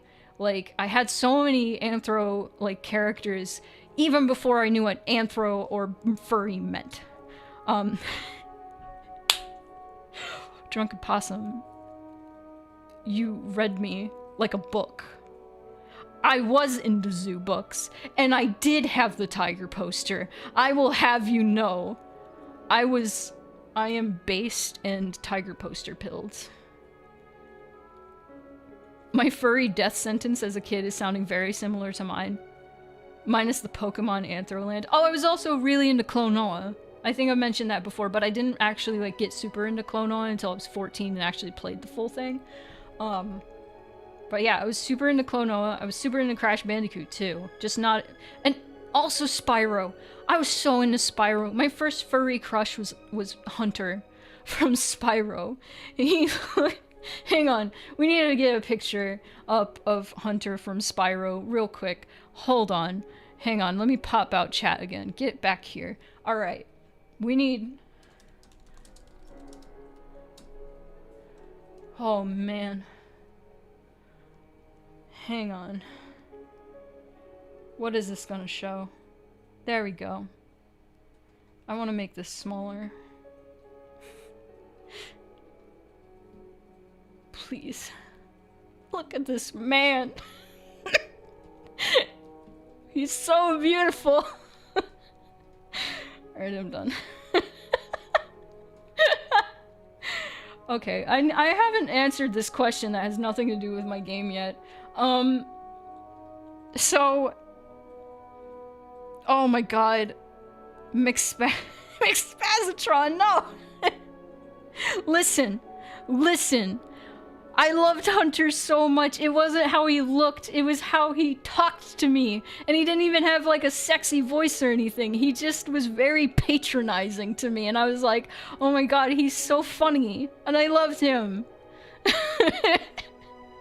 He didn't talk like a surfer in the original. Did you play? No! In the original, he did not talk like a surfer. He was like, hey, Spyro, we're gonna go, Tony Hawk some shit. Let's go. I bet you can't do it. And I was like, oh, fuck you, Hunter. I'm gonna do it. And you're cool. I like you. Anyway, I guess Hunter Spyro was my furry awakening. I loved him. But more so Sly Cooper. But more recently, I didn't truly become full furry until like 2018 when I was regularly taking furry commissions, and also I made a furry reference sheet for my persona. But maybe 2016 I decided I am a cat, and before that I was a raccoon. So he was not a surfer in the original. In Reignited, they made him a surfer, and I was like, that's fine. He looked cute. He looked way cuter, but his voice wasn't what I was about. Your furry awakening was totally Spies. I never watched that show, so I don't know. I don't know what moment.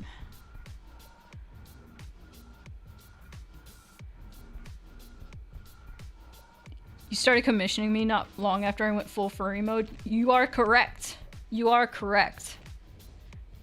Now, my friend, who's actually has a cameo in both the games now, Sky, runs a Mastodon server and asked me to draw a shit ton of furries and organize the entire thing where, like, people could sign up and pay an amount of money for me to draw a little chibi of their fursona, and put it on the banner of the Mastodon server.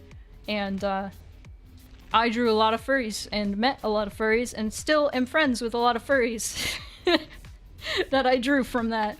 That was like the way that I infiltrated the furry community, and also was like, you know what, I should make myself a proper ref sheet for my persona. And that's my furry story. That's my furry story. That is the furry story. Anyway, now that I've answered that question, what is my other questions that have to do with the game? Do you ever worry how people will interpret Mixed Feelings 1 and 2? Yes! Yes! Yes!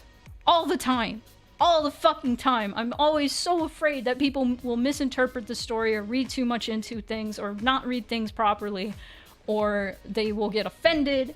I'm afraid people will make call-out posts about me. Listen, I'm a very... I make every scenario in my head. Like, every worst-case scenario in my head, I have played it out. So yes, that is your answer for that. I worry fucking constantly about this. This is a thing I worry all the time. All the time. Oh my god. But yeah, for real.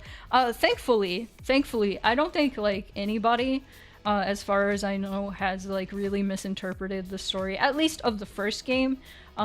There have been a few people. There was one person, and, like, if you're out there, if you're watching this, if you're out there, I'm not mad at you. I actually thought it was really funny. There was one person who fucking hated Ezra in the first game. Just fucking, like, went on a, like, rant in the reviews of the game and was like, I loved the game, loved everything about it, loved the themes, but I fucking hated that one character at the end who reads from your PC's name. Fucking hate that. Hate that shit. Hate that shit so much. Oh my god, I hate those meta characters. It's not even cool. Just fucking stop it. And I was just like, this is the reaction I want people to have to Ezra. So I was happy.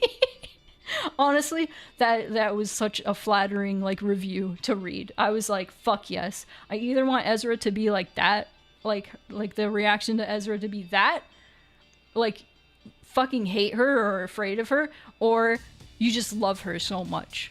And I feel like that has been like the general consensus, is people either really fucking love Ezra or they hate her guts. But yes, to answer fully that question, do I ever worry about how people will interpret Mixed Feelings 1 and 2? Yes, I do. All the time. Has not quite happened yet. Has not really quite happened yet. Just had people mad about specific elements in the game, and more so with the first game, the first build of it, people were a little upsetty because I did a stupid thing and made it so the game fully locks you out after you beat it. Because I didn't want people to get all the endings, but then I realized right away that everybody wanted to get all the endings, which is very flattering, and I was like, you know what? I'm gonna fix that. And then I released a patch that actually made it so you can just get all the endings if you want, and I also added a true ending that actually kind of locked you out of the game if you got it, but if you waited on that screen long enough, you could unlock the game again. That's what she would have wanted. You're right. Ezra just puts me a bit on edge, but I like her generally. I have not succeeded. I have not succeeded. You don't hate her. Or you don't love her. It's no. Just kidding. It's fine. You can have your opinion. Alright, next question from Anonymous. What's something new about Mixed Feelings 2 that you're excited to see people's reactions to? No spoilers, obviously. There's a few things. The first thing is that I'm really proud of is how the game has the little notification, and that says you will remember this, and then it takes you back to the beginning, and then an option is highlighted because a new route has unlocked. That feature was a pain in my ass. Actually, recently, it was a pain in my ass. Because I mentioned at the start of the stream that choices were doubling because I forgot to write the switches for the white and blue choices correctly in every place, and so the white and the blue options showed up at the same time, and that didn't really break the game, but it was annoying. Anyway, that whole feature gave me so much ire, and when I finally figured it out, like today, the final pieces of everything, I'm happy, and I hope it doesn't break again. But that I'm happy about. That I think people will enjoy, and my testers enjoyed it and liked that feature a lot. That guides you to the next route. I'm excited to see people's reactions to the different outfits for the characters. Now, unfortunately, Ezra has 3 outfits. Zale has 3 outfits. Dandy only has 2. Dandy is the only character that only has 2 outfits. However, Dandy has an extra CG, so I made up for it with that. And also, Dandy has the best fucking scene in the game that I like so much. I don't even know if there's even much to it. Just for some reason, that scene really resonates with me, even if it's just nothing. Even if it's nothing. Even if it means nothing. I love it so much. How do I dodge Ezra's Gaster Blaster? I'm glad you say that, even though you jest. I joked, like, fucking forever ago, that Ezra was the Sans of Mixed Feelings. CG stands for computer generated. It also just means, like, so you know those high-res images that show up in visual novels? Exactly. Those high-res images that show up in visual novels, those are called CGs, because that was just a name you called high-res computer-generated art was computer generated CG. You knew that once? Yeah. You just needed reminding. No shame in that. But Dandy has the best scene in the game. And that brings me to the last question in Curious Cat, which is, which character from Mixed Feelings 2 is your favorite and why? I love Dandy. I love Dandy. I love his vibe. I feel like all the characters in Mixed Feelings in general are all archetypes. Like, there's no question about that. They're all archetypes. Perry is the quiet, meek one. Silas is the loud and boisterous one that actually has a lot of trauma. Kahira is the really mean and nasty one, who also has a lot of trauma. And, I mean, they all fucking have trauma. Who doesn't have trauma, really, like, honestly? Ezra is the fourth wall breaking Sans one. Dandy, I can compare to characters like the Oracle from The Matrix, or Zeniba from Spirited Away, or Bugenhagen, or however you say his fucking name, from Final Fantasy VII. The wise character that knows everything. But see, like, Ezra and Dandy are like two sides of the same coin. They both know everything. They're both very wise. However, Ezra uses her knowledge of like fourth wall breaking shit to fuck with you and frighten you. Whereas Dandy doesn't do that. Dandy is just like, I have all the answers. Or he straight up says he doesn't have all the answers at one point. But Dandy is just, you feel safe with him. You don't feel safe with Ezra. You feel safe with Dandy. You're like, oh, look at this big old lion man. I'm so safe with him. And I really love plants. And I need to sneeze. So I might sneeze in a second. But it's not coming out, so it's probably just... Hang on. No. Okay, no. It's... I'm gonna drink water.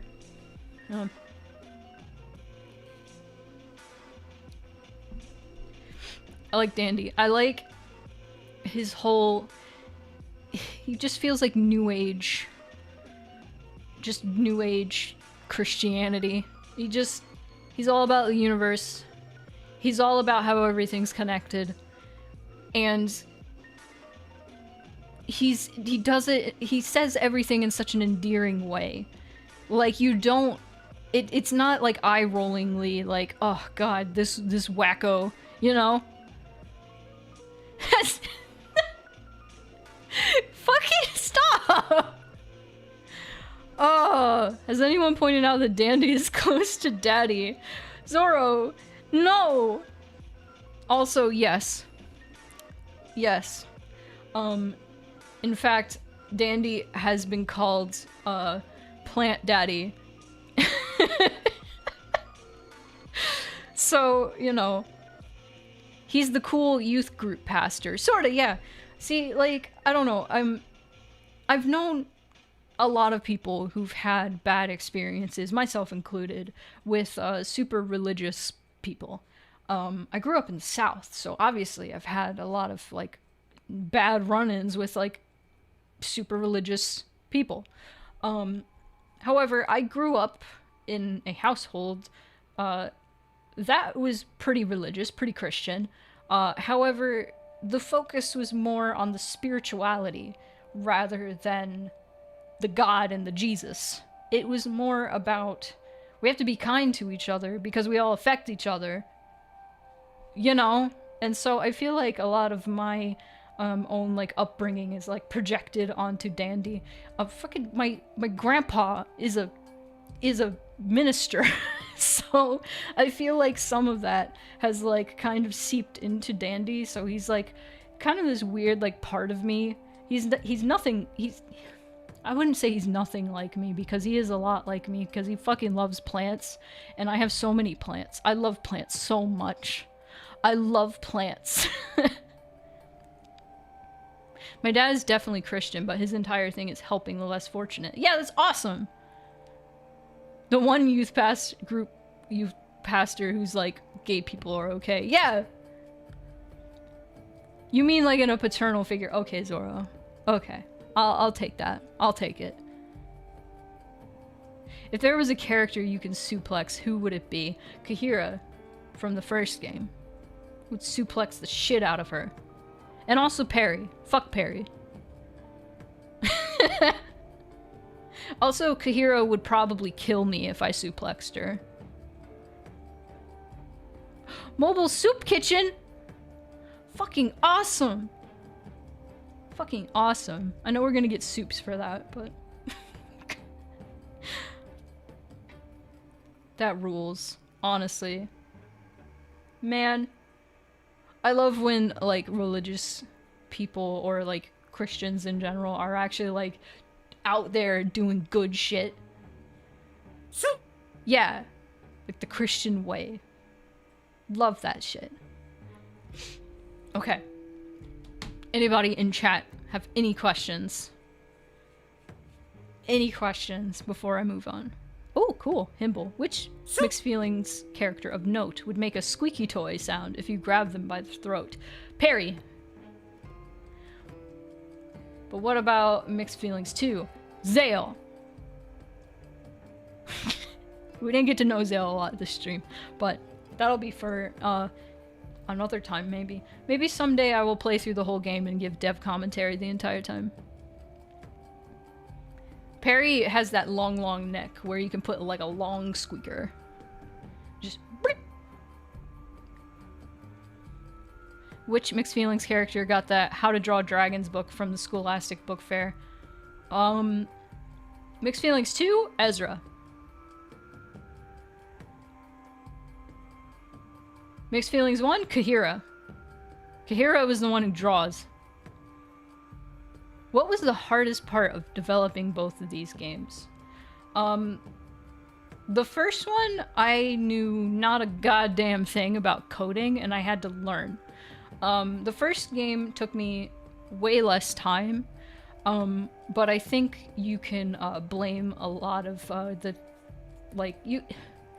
I think the reason the first one didn't take me that much time is because half of the time I was working on it, it was while I was working in retail. And that sounds like, well, wouldn't you have less time?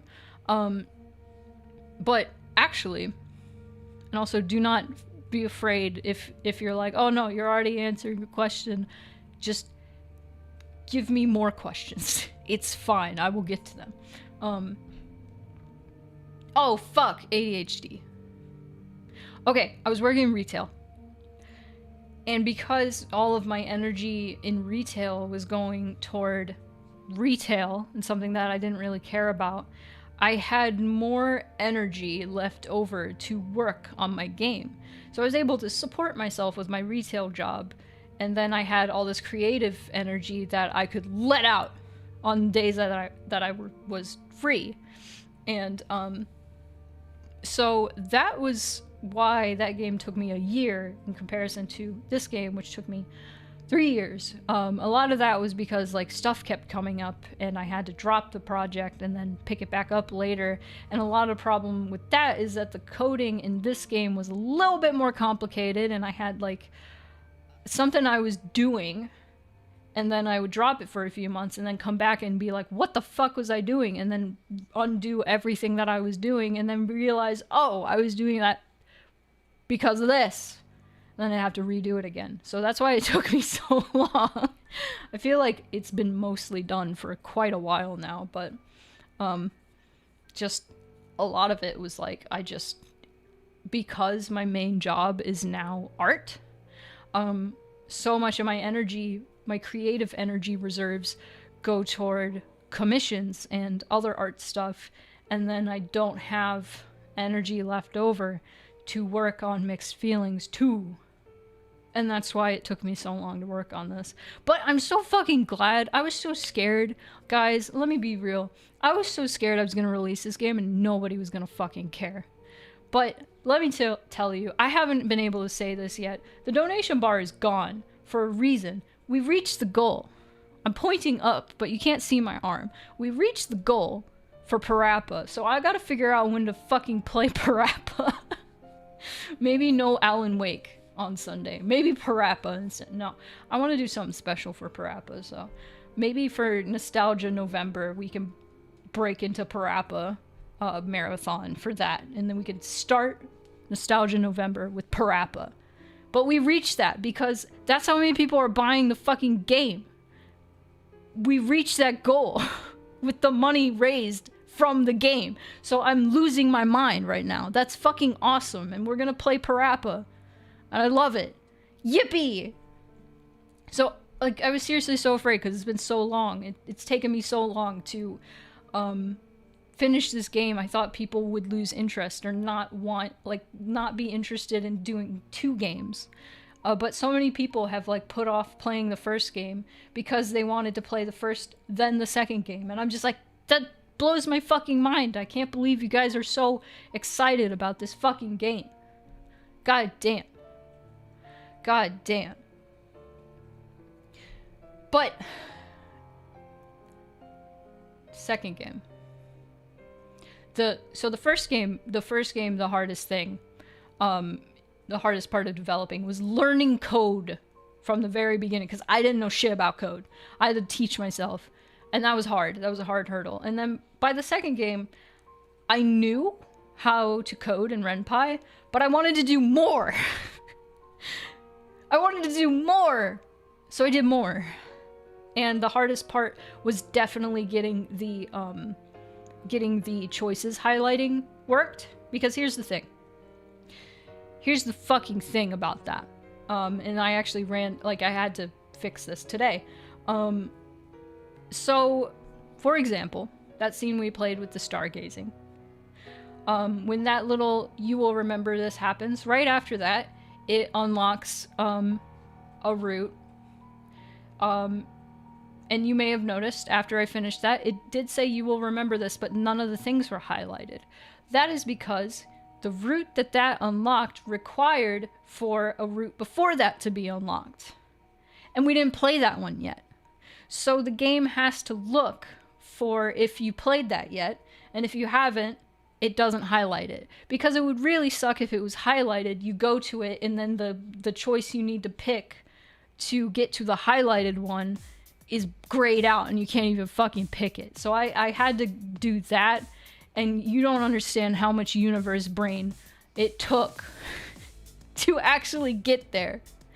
But that was definitely the hardest thing in Mixed Feelings too, to the point where I have been working on that since, like, until today after the game got released. Okay, Apple, your message. So if Christianity exists in MF Universe, does Judaism exist too? What about Islam? At risk of committing religious heresy, what are their public figures personas? Oh, goddamn. Well, it has been said many a time that Jesus is either a sheep or a lamb of God, or a lion, because Aslan from Narnia. That is just straight up Jesus. Aslan is just straight up Jesus. Like, I think that's confirmed. That is like Jesus fanfiction. These are the existential world building questions you must consider. You're right. This is true.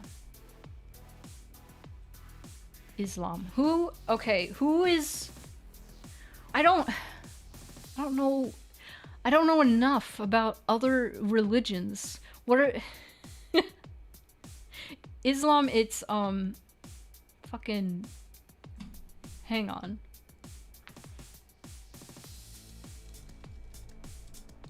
Religious figures in Islam. Muhammad. That's like the Islam, like, Jesus equivalent. Am I correct? I don't wanna offend any, like, Muslims. No? Then who? Damn it! Zoro, no!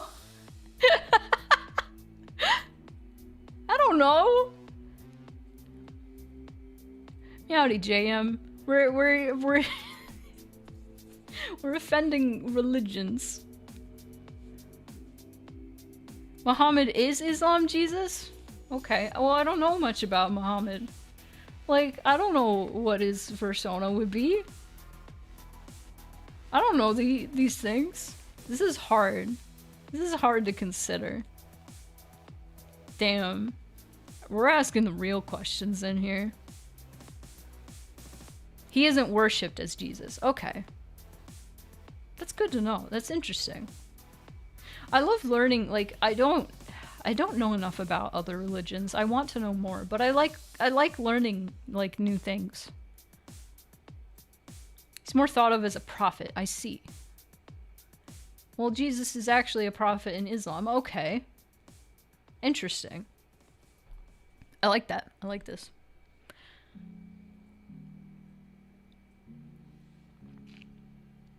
I still have an hour. Still have an hour left of my stream. Still have an hour left. I want to do something. I want to show you guys some art. But I don't think it'll take an hour. It might. It might. It might take an hour. Who knows? Maybe I have a lot of things to talk about. Let me see.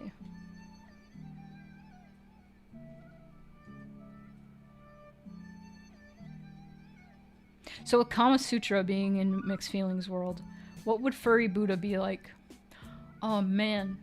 I feel like, I was just talking about elephants earlier. I feel like Buddha would be an elephant. I mean, elephants are often considered like wise and calm, peaceful. Very, human in a weird way. Did you know that elephants, like, bury their dead? Actually. This is, like, true. This is real. Oh! Oh, I didn't know that. Muhammad wouldn't have a persona because it's heresy to depict his image in any way. That's interesting. Interesting. I didn't know that.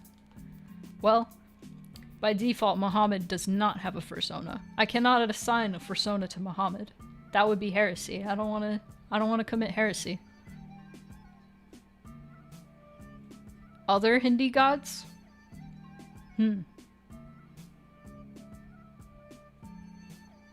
Elephant graveyards. Yeah.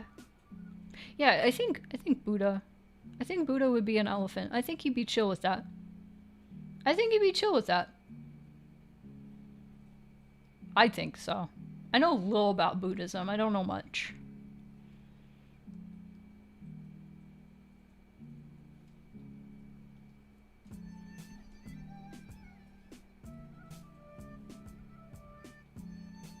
Yeah, I actually didn't know that about Muhammad. Like I said, I don't know much about, like, Muslim. So, or Islam. So, we've all learned something. We've all learned something. Okay, I want to see... How big should I make this?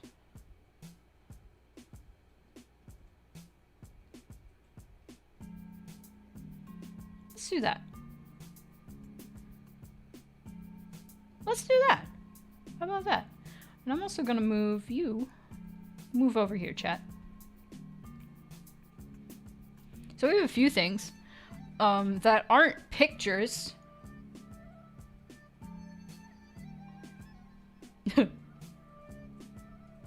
You're not Muslim, but you know some things, and I know some folks in the community who are Muslim. All right. The first thing I want to show, because I know I'll forget if I don't show it, is so Cass, who's been in the community and is a huge fan of Mixed Feelings, made a little song, a little theme song for Mixed Feelings. It's got lyrics and everything. Let's listen.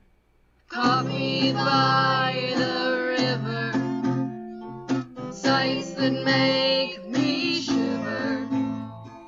Laughter stops my heart, and I'm back to the start of mixed feelings. Mixed feelings. It's so cute. I love it. It reminds me of, like, a little song you would hear in Steven Universe. I love it so much. I love it so much. I think I mentioned that when I first heard it. So thank you so much, Cass. I still love that so fucking much. And I have these are all from the first game. Salvador a while ago made a couple like meme videos of the characters from the first game. Slight spoiler warning, but it out of context spoilers. It's really cute. Rebecca Sugar Vibes. It's true. Yes. All right. So here's one. Please, God, just let. I want to make it bigger. Bigger. There we go. Please, God, just let me have one good day. Oh my God, you again? Give it a rest, buddy. God. There's one. This one's fucking awful. No running, you piece of shit. I'll run as much as I want to. Running is a great way to clear up last night's bad choices. God fucking damn it. I'm sorry they're so loud. And here's one more. I drink to forget, but I always remember. Sorry. I love that shit. Alright, let's play more music.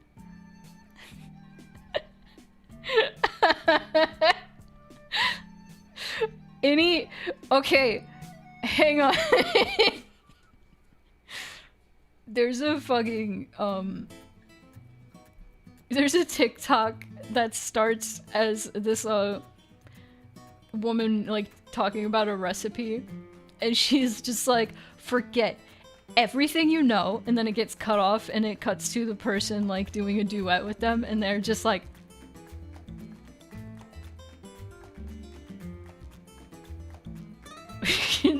I wonder if that translated well in my face.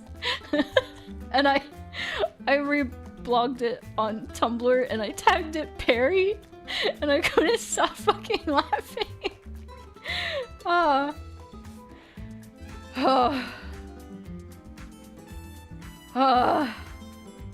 Possum, you should play Mixed Feelings. I will. Okay, I feel like okay, so in Silent Hill 2, out of context, this is fine. In Silent Hill 2 fandom, in the Silent Hill fandom in general, there's a big fucking joke about pillows.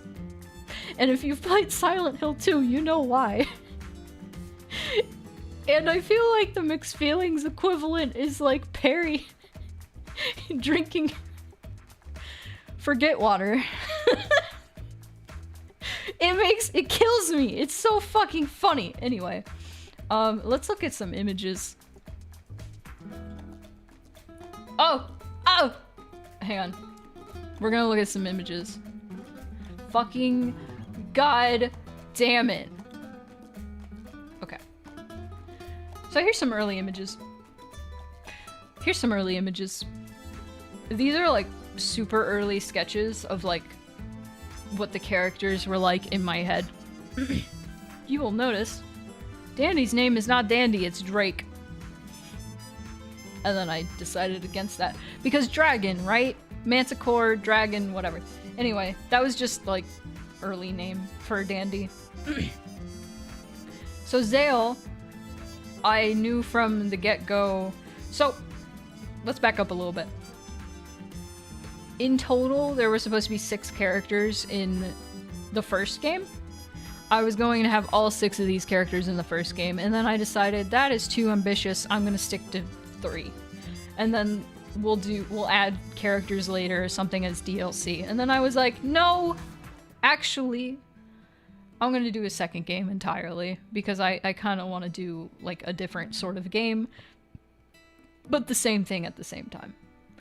So a while back, I compiled a list of mythical creatures that were basically Chimera. And I came up with Questing Beast, which is what Perry is, and Chimera, like what Silas is. Silas is actually a Chimera cat, but actually a Chimera with the snake tail and everything. Kahira, who is a griffin, and Zale, who is a hippocampus, which is a literal seahorse, and Ezra, who's a Whoopertinger, which is basically like a jackalope, but more. If you're familiar with jackalopes, jackalopes are like taxidermy, like hares mixed with they have like antlers, and they were to trick tourists and be like, this is the legendary jackalope. That is what a Wolpertinger is. Wolpertinger is literally like a mix of like any taxidermy animals though, and tricking tourists being like, haha, this is a real animal in the Alps. No, this is not. A jackalope, only more jacked, yep. And Manticore is an interesting one because there's a theory that Manticore came from somebody seeing a panther or jaguar, I think it was a jaguar, in a jungle at night. And manticores in mythology actually have the face of a man. And I decided, no, I want my man to look furry. I want him to look like a lion with goat horns. So, you know, Dandy hasn't changed all that much. I'm looking at him right now and I'm like, damn, he has stayed the same. Ezra's color palette has definitely changed. I kind of wish I stayed with the gray.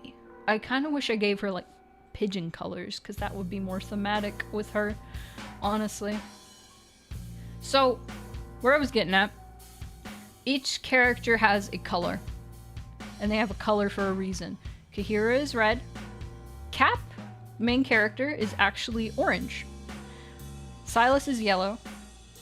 Zale is green. Perry is blue. Ezra is purple. Dandy is pink. All the colors. All these colors correspond to the chakra. The 7 chakra. And all of these characters have something to do, to some degree, with these chakra. The first game's characters actually like represented what a character would be like if that chakra was closed. So for like the best example I can think of is Perry represented the throat chakra. Throat chakra is all about communication and a lot about like self-expression, and obviously it also is like kind of directly related to singing. So Perry was all about singing. But Perry's biggest issue was Perry never spoke up. They never wanted to speak up. They were always too afraid to speak up about anything, and that like led them down like bad pathways in life because they never spoke up about anything. Things got shitty, and they blamed themselves for it. And that is the best example I can think of. Ezra is purple.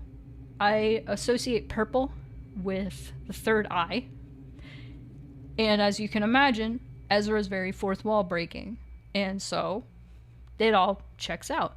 Zale is green because the heart chakra.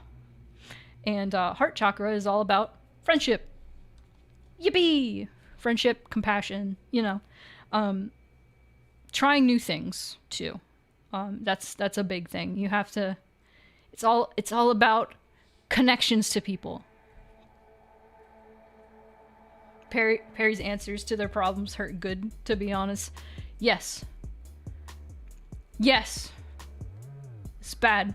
Dandy is also the crown chakra, which is either clear or pink normally. And the crown chakra is all about spirituality. Spirituality, and that resonates super, super hard with Dandy. So, fun fact, Drake, before he became Dandy, how many people in the chat familiar with Mystic Messenger? Anybody? Anybody in the chat familiar with Mystic Messenger? Because originally, okay, Tazara, cool. Do you know Jumin Han? Because Drake, before I made Dandy kind like this, he was essentially Jumin Han. Fucking hated Jumin Han. A big thing I wanted to do originally with Mixed Feelings is a lot of the reason, like, the name, it was called Mixed Feelings, is I wanted to make each character absolutely insufferable in some way, but you still had to romance them. Because that was a feeling I remember feeling so hard when playing Mystic Messenger, is I'd be like, I'm gonna go for this character, and then as I was going for them, I was just like, God, I hate this character. God, I fucking hate this character. I have to keep going, though. And I wanted to emulate that feeling, but then the games didn't end up being actual dating sims, which I'm thankful for. I think they don't really work. That's not really suited for them. But yeah, Dandy in, like, his original concept was gonna be a fucking shithead. He was gonna be fucking awful and, like, pretentious shit. If you're unfamiliar with Jumin Han, he is a rich man who doesn't care about anybody. He's fucking awful. However, Ezra just appeared in my mind and she has, like, not changed. Look at that design. It's the same fucking thing. Except she had, like, a ponytail at first. Alright, so here's some more Dandy. This is after he had the dandification. He had the dandification. So he's kind now, and kind of sad looking. I had some issues with his color palette. I had so many issues with his color palette. I went back and forth with the pink, because I was like, he looks too much like Lion from Steven Universe, and I don't want him to look too much like Lion. I still think he looks like Lion, but I think it works for him. Oh yeah, you say the datification. I'm glad you bring it up. Watermellow! I think I meant to write watermelon, but I wrote watermellow. But I struggled so much with this fucking design. Dad bod! Yeah, so this was an early design for Dandy. He was kind of thin back then. I made him chunk. I'm glad I did. He still had a dad bod, but he got chunkier, and I'm happy for that. I wanted to make him look like you would hug him and you would just be warmed. You would just be warmed. I actually had a dream with Dandy. He was so big, and I just got spooned by him, and it was so warm and comforting. And I think it was on a beach or something, and I was just like, I am safe. And I feel like that dream affected his vibe. Like, there's so much about Dandy. There's so much about Dandy that just happened. And the same thing with Ezra. And a little bit with Zale, too, honestly. I like this color palette, but it kind of comes across as, like, menacing in its own way. I kind of wanted Dandy to look menacing, but actually he's really kind. But I didn't end up going with that in the end, honestly. I'm gonna turn the music down slightly. There we go. What are you? Here, we're getting closer. We're getting closer to his final design.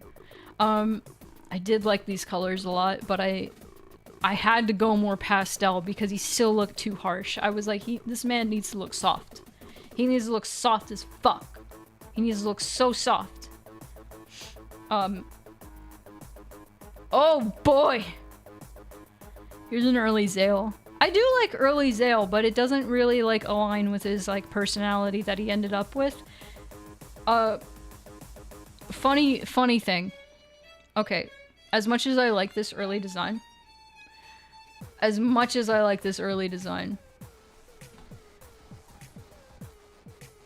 I had some notes.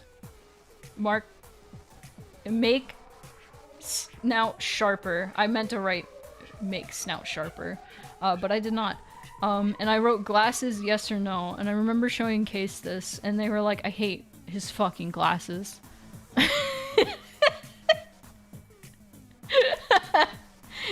They were like, I hate those triangle glasses.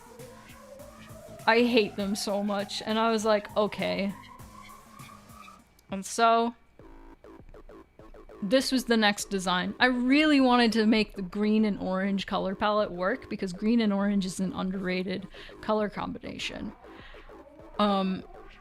And I also really wanted to make this motherfucker look punchable for some reason. And boy howdy does he look punchable.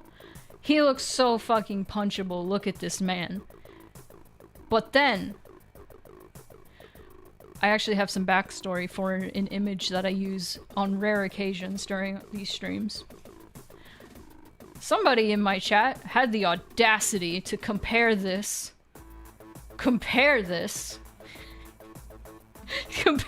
design to a character from a certain webcomic. And then, that is when I made this image. Which does not show up on this scene for some reason. Hang on, where's Silence Homestuck? Where's Silence Homestuck? Hang on, let me get it. Let me get it. There it is. This image. I made this image specifically because somebody compared him to a Silent Hill. I was reading Silence. Compared him to a Homestuck character.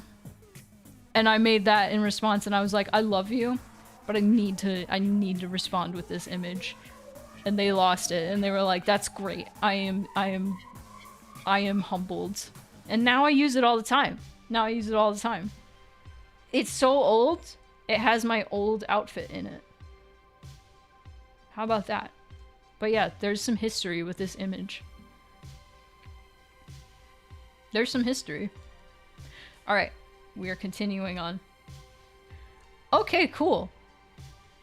So this is the first background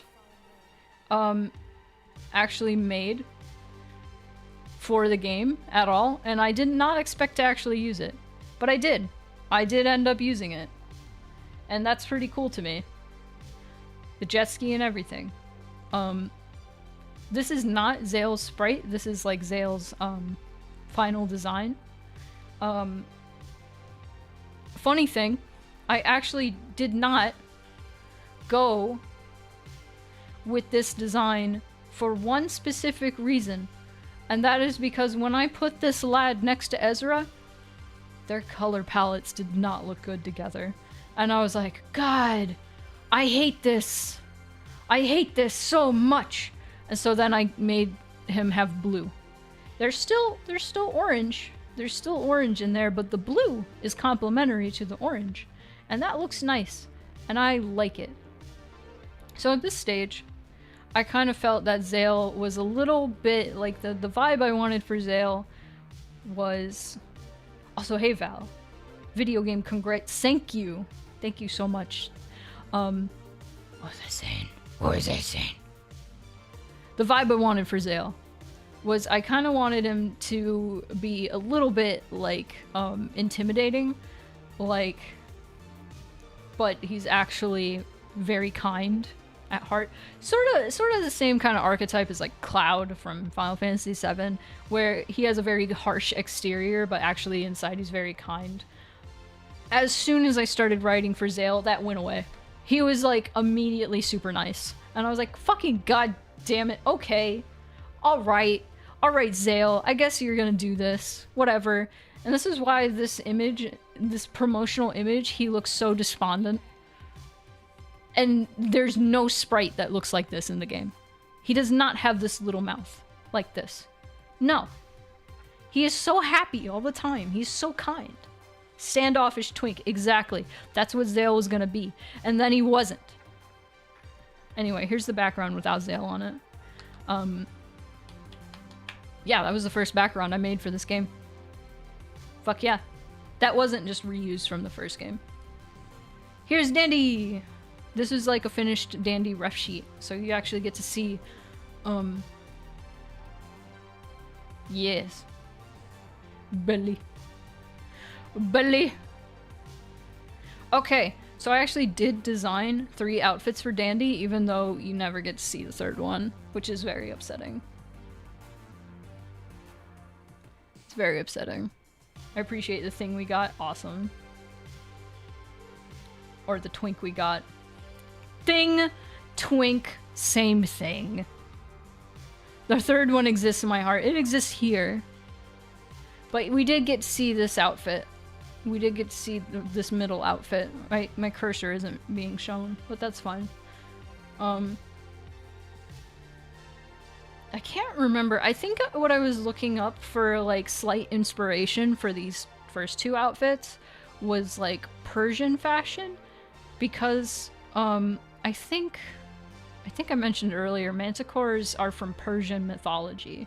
And so I thought it'd be interesting to actually, like, lean into that and be like, yes. I think for all three of them, I was looking up Persian fashion, like modern Persian fashion.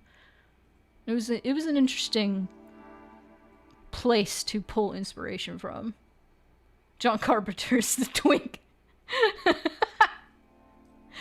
Oh, here's the twink we got.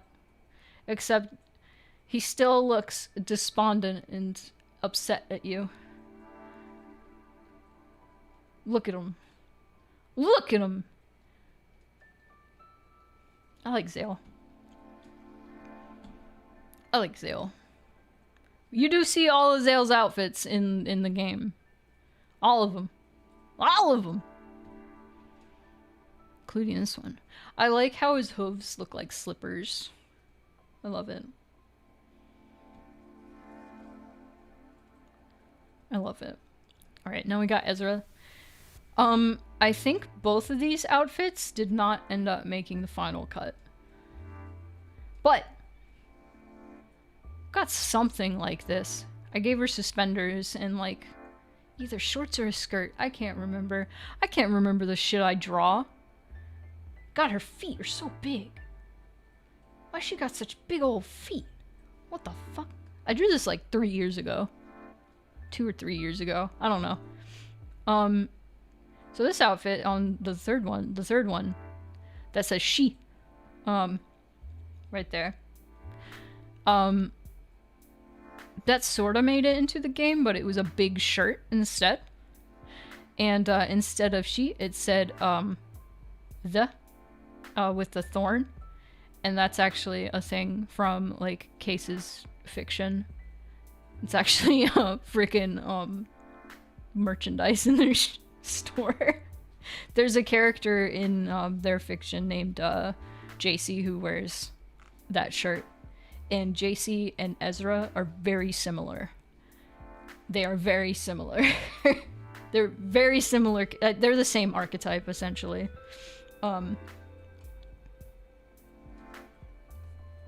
Continue. Look at her! This is art I drew for, I think last year for Easter. This is one of my favorite pieces of Ezra. She's so fucking cute. I know it's small, so I'm gonna zoom in. Look at her. Look at that hand. She's so cute. Look at her. She's so fucking cute. Little bunny. Oh my god, I love her. What do you mean she's got them Garfield eyes? Stop! Of the Mixed Feelings cast, who would you trust on the grill? Oh, Dandy. I feel like people who are good with plants are also good with cooking. I would hope. Like, I feel like those go kind of hand in hand. Like, gardening and grilling, those go hand in hand. Like, I don't think anybody from the first game's cast knows how to fucking cook. Maybe Perry. Maybe Perry. But I don't know. Perry feels like, you know, that anime archetype where they're really sweet, but then they cook you food. They love to cook, and they think they're so good at it, and then they make you terrible food. That's what Perry feels like to me. A perfectly good hand to give you an L. Oh, sweet. We're actually gonna get to that eventually. This is another... I've drawn Ezra so much. Here's the thing about the cast of Mixed Feelings 2. Ezra is the most fun to draw. Zale is the least fun to draw. Zale is the most relatable character, I think. For anybody, not just me. Dandy is my favorite. Dandy's pretty fun to draw, but Ezra is the most fun to draw. She's so easy to draw. She just comes naturally. Perry can cook 3 things really well. Ramen, macaroni and cheese, and toast. I feel like Silas can cook, but is too lazy to. I feel like Silas would later in life get good at cooking. Like, be really into it. I feel like Silas has that potential. I'll cook for you, and it's all deep fried, but it's fucking delicious. Pliskin is the master chef here. Pliskin is the true master. He's like, fuck yeah, let's go. I'm a snake, and I don't talk. But this piece is more so based on the first game, but I really fucking like it, and I used it for all the ads for Mixed Feelings too.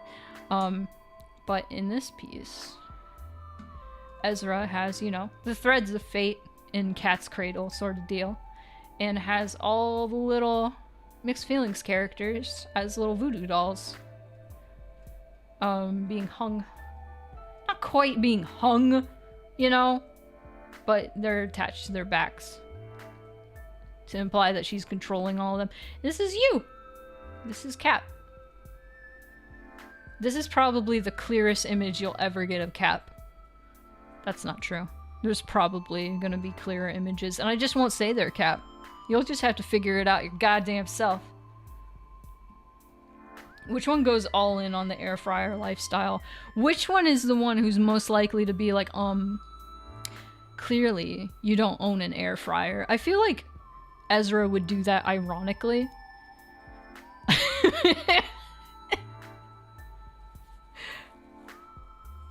Multiple eyes, my weakness. Yeah. There are a few things we know for certain about Cap. Cap has bug-like features, and clearly multiple eyes is one of those features. And also wings, like moth wings, and cat-like features. They're cat bug. And also multiple arms. That's one of the things. Kahira is clearly, you don't own an air fryer. Kahira, you're absolutely right. Kahira would shame you for both using and not having an air fryer. Yeah, either answer. Like, if this was in the game, Kahira would be like, do you own an air fryer? And you'd say yes. And she'd be like, wow, what a fucking freak. What a loser. You have an air fryer? And then if you said no, and she'd be like, wow, what a fucking loser. You don't own an air fryer? They're the fucking best. That is... Oh my god. Here's another piece. I did this for Year of the Rabbit.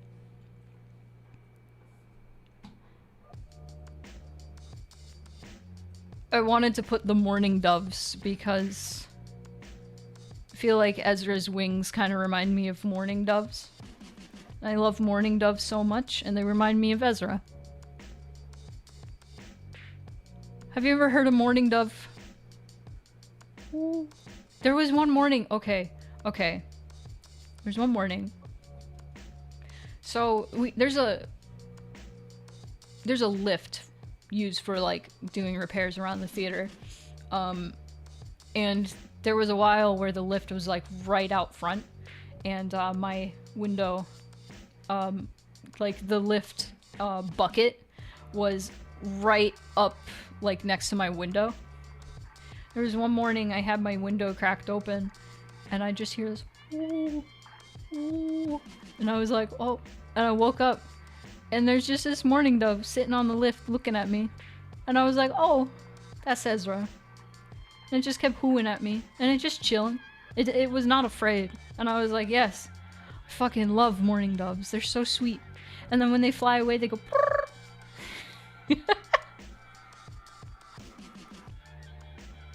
You know an air fryer is just a convection oven, right? Fucking dumbass. It's true. Just chatting. I love birds. I fucking love birds, you guys. I love birds. Fuck. Love birds. Oh, it's Cass. Cass did a cosplay, closet cosplay of Kahira. Did like makeup based on Kahira. It's so good. It's so good. I love it so much. And there's another picture. Yes! It's so fucking cool! So fucking... Look, there's like a tutorial. It's so cool! I love this shit so much. I love getting like fan art, and I love getting like cool, like just more unique shit like this. Like this is like the cool, like one of the coolest fan art things I've ever gotten. Like this is just so I love this. Love this. God, it's so fucking cool. Cotton Canada, who's been following my shit since I was maybe 17 years old. Half my life ago, they started following my, like, original content. They've been around since the first fucking webcomic. Drew this. This is Ezra. It's so fucking wild to me that there have been people that have been following me this long. That remember my first fucking webcomic. Like, I posted a picture, like a furry version of, like, an old character from my webcomic a while back, and I was like, if you recognize this character, you qualify for a senior discount. And, like, 3 people were like, it's Kiso! And I was like, God damn it! Oh my god. Oh my god, Zale! Yes! Oh, a Zale, like, makeup thing would be so fucking cool. Because of the stripes. Duplifox did this one. I really like this. Because it's like... So it's like Silas from Fire Emblem outfit. And I don't know shit about One Piece. You know, something embarrassing. The only piece of One Piece media that I have ever consumed has been the first episode of the live-action series, and I was just kind of like, okay, I don't think this is for me.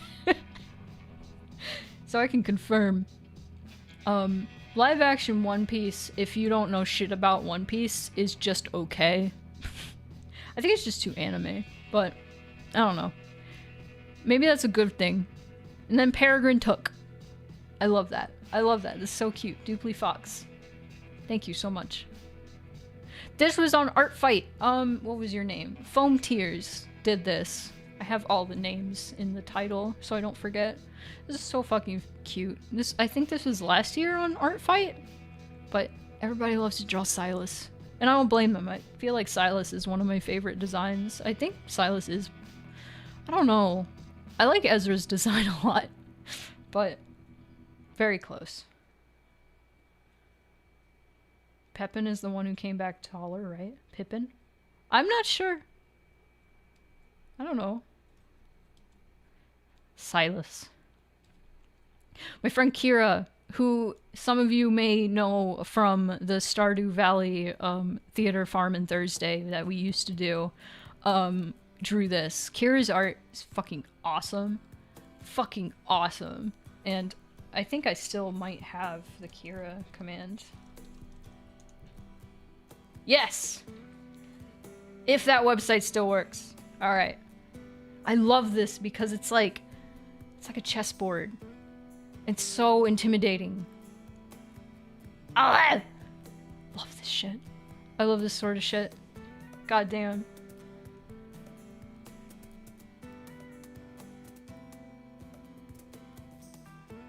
It looks cool, but I don't get it. In reference to One Piece? The fights! Okay, I will give it. The fights in the One Piece live action were really good. They were really good.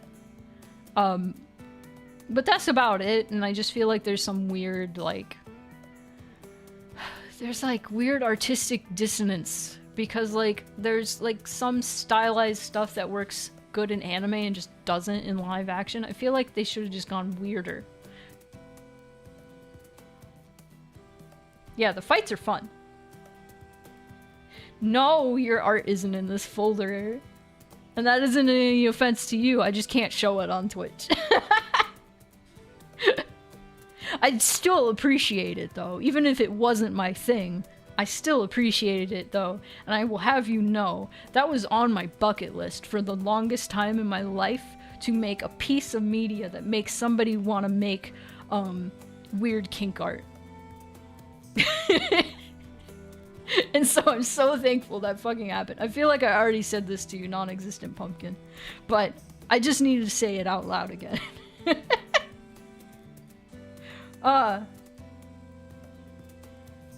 Who would be the one to beat Ezra at chess by eating the pieces? No one, because she would realize you're eating the pieces immediately. Still appreciated. I'm glad. Anyway, Minmo / Jet, who goes by Jet Vector now, formerly known as Minmo, the artist formerly known as Minmo, did this little sketch of Dandy, and I love it. It's good. It's cute. It surprised me. Oh god. No. Oh god. Oh god. Look at this. Look at this little Minecraft Perry that Snarf made a while ago. Minecraft Perry. I love it. I love, like I said, I love when people like do shit like this. Like, I love any type of fan art, but when people go out of their way to do something like make a fucking Minecraft skin, you could be Perry in Minecraft. I've never played Minecraft, but people can play Minecraft as Perry. That's fucking awesome. I love this. I love that people love Perry enough to make them in Minecraft. Oh, hell yeah. This is very crusty. So, space in the chat. While I was drawing the CG during a stream, made a screenshot and put an L in her hand. I've never played that is a lie. I played Minecraft one whole time and I didn't play it for very long. I was only playing it because my brother wanted me to see his house and I was being a shithead and hitting everything in his house and breaking it. And that was my only ever experience in Minecraft. I'm sorry, this is what siblings do. It's be shitheads to each other. I'm so mean. I'm such a mean sibling. Anyway. You are Perry in Minecraft. Yeah, people canceled me for dropping a bowling ball on a fake cat in a video game. Now people are gonna cancel me for destroying my brother's home in Minecraft. It's a fun game. You can do a build. See, this is exactly why I don't play Minecraft, because I'd be so fucking scared that I would get addicted, because I know I would. Because I played Stardew Valley and I have 500 hours in it, and I don't want 500 hours in Minecraft. I will lose my mind. Anyway, my friend Eden did this. This was an art fight thing. I don't remember the owner of the character on the left, but apparently they saw this Chimera character and they were like, oh shit, I can also put Silas in this and they could be friends. And I thought that was so fucking cute. And it is. Look at this. They are friends. It's great. Oh. Junji Ito doesn't play video games because he knows he wouldn't get any work done. I wish I could just not play video games, but it's how I have fun. I play Baldur's Basics at least, not every day, just whenever it's my little treat to myself. Whenever I get work done for a day, I'm like, time for Baldur's Basics. Baldur's Basics meaning Baldur's Gate 3. Case started calling it that and I thought it was funny, so I'm continuing to call it that. Okay, hang on. I need to catch up on chat. Flashback to my brothers and I all getting really sunburnt in the sun at the beach and spending the next week chasing each other around the house, slapping each other on the arms because it hurt like fuck. Yeah, that sounds like... That's it. That sounds like sibling. Oh, this is my art! So for Pokemon Day, Infinite Fusion was a thing. And still a thing. It's great. It's a fucking awesome fan game. If you haven't played it already, Pokemon Infinite Fusion, fucking phenomenal fan project, where you can mix Pokemon in the game. You can fuse them. And I thought that was very fitting for the Mixed Feelings 2 characters, and I wanted to draw a little thing to kind of promote the game, and also I just wanted to draw my Blorbos. I wanted to draw my Blorbos. Vilevar? Yeah. Vileplume and Gardevoir. And because I thought she was cute, and I think Dandy would love her. Stinky plant girl. And so Dandy, I don't want to say what trainer type Dandy is because I feel like people might be weird, but you can figure it out if you're a Pokemon fan. Anyway, Ezra is a psychic. And she has a Lopunny and Espeon. Because I thought that was fitting. I thought that was fitting because purple, psychic, and Bunny. Yeah. Yeah. She couldn't be anything other than a psychic Pokemon trainer. Like, come on. She would specialize in psychic Pokemon. She's a psychic Pokemon trainer. Oh! Alright. Sorry. And obviously Zale will be a water trainer and have a Lapidash. Lapras Rapidash. It's so good. I should have done like the shark Pokemon mixed with Rapidash or something, but I feel like that would look like a nightmare. But Lapidash looks good. Lapidash? Same thing. Same thing. You know what I mean. She would specialize in ghosts. I feel like psychic ghost. Is there even such a thing? There's a psychic ghost Pokemon, isn't there? Oh man, now I'm thinking about it. I don't know, there's not, like, I don't consider Ezra more like a ghost kind of character, like adjacent with ghosts. She's just psychic. She's just very third wall breaking. Now I'm thinking too hard about this. Now I'm trying to think like what character in the Mixed Feelings universe is more like ghost. Like into ghost shit. If you consider... You thought psychic was the ghost. No! You are incorrect. You know nothing of Pokemon. No. Psychic Pokemon are actually super effective against ghosts. Oh wait, no. I'm a fake Pokemon fan. I think it's the other way around. First episode of the Pokemon anime I ever saw was the one with Miss Magius. God damn. The first Pokemon episode I remember seeing was the one where Jigglypuff gets introduced. I've played Pokemon. Have you? Have you?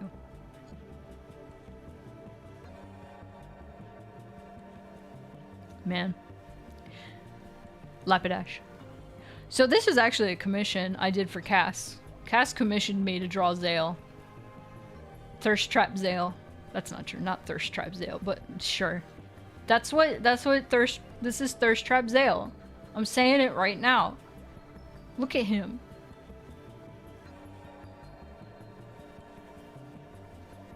This is a good piece. I like this. Thank you for commissioning me to draw my characters. If you ever want to commission me to just draw a character, I will love you forever. And I will do it for you. If you sit on a chair like this, it's a thirst trap pose. Is it? Is it? Leaf green. Yeah, that's Gen 1. I mean, I feel like it's easy to get psychic and ghost confused at that point. It's all the same to me, baby. I think that's it. No, it's not. This is art I drew for the trailer release Valentine's Day this year. I love this picture. So this just reminded me, there's a few things I can talk about in regards to like parallels between the first game and the second game. So one thing I think Case actually suggested this. So the first game starts, you meet all three of the characters and they're all hanging out together. They're all together. And then as the game goes on, you kind of talk to them separately and learn things about them separately. Case suggested the opposite for this game, that you meet the characters separately and then they're together, like you meet them together later. So as you noticed, we had the first route with Ezra in the bookstore, and then that unlocked the route with Dandy where Ezra comes to hang out later. And I thought that was a really like interesting thing to show, that like they're good friends, because instead of like being introduced to like the first game's characters where you see the relationships like immediately, you see the relationships between these three characters through the things they talk about and the things that they say. Like Ezra talking about Dandy and how he views religion and spirituality. And later, Zale brings up meditation, having a friend that taught him about meditation. And so you just learn from all of these different characters how they affect each other. And it's kind of like a lesson in like, you need to like meet all different kinds of people to like shape your life, essentially. Hold on.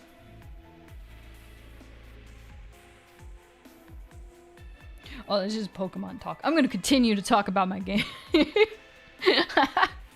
But, what was I gonna say? There's also, like, little details that I made sure to include, in each of the characters' rooms. Like, we only got to see Dandy's room. You get to see Ezra and Zale's room. Each of them has a plant, at least a plant in their room. Because I was like, Dandy gave that to them. And they thought it'd be cute. And, I don't know. I really like just subtle things like that, where instead of like seeing their like straight up interactions with each other, they just talk about each other and you see how they affect each other's lives.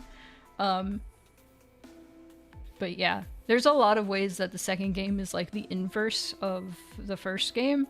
But that's one of the big things of note. And like, I don't know, I hope it shows through that they're all really good friends and that they are all really important to each other, even though they have like arguably a lot less interaction than the first game's trio had with each other. But the interactions that they actually do have feel like actually like important and heartfelt. Like Dandy and Ezra, like freaking Dandy was like, I got lost talking about the importance of the universe, and she's like, as you do. And because she just knows that's how Dandy is. Like, just little subtle interactions like that, I feel like just really show how much these like characters mean to each other. And I really fucking hope I really hope that shines through. They love each other so fucking much, and I love them. I love my fucking Blorbos. I love these motherfuckers. I want to smooch them all. But it's such, because the first game was just like, look at this trio of characters. They should not be friends. Essentially, it was like, look at these fucking characters. They should stop being friends because they are not good for each other. And then it's like, look at these characters. They can't stop fucking talking about each other and how they affect each other's lives, and how much better their lives are with each other. They fucking love each other. It's great. I love that. I'm sorry. I'm gushing about my Blorbos. I love them. I love them.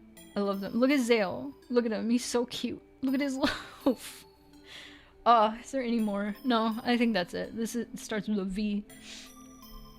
I have like 12 minutes before I was gonna cut stream.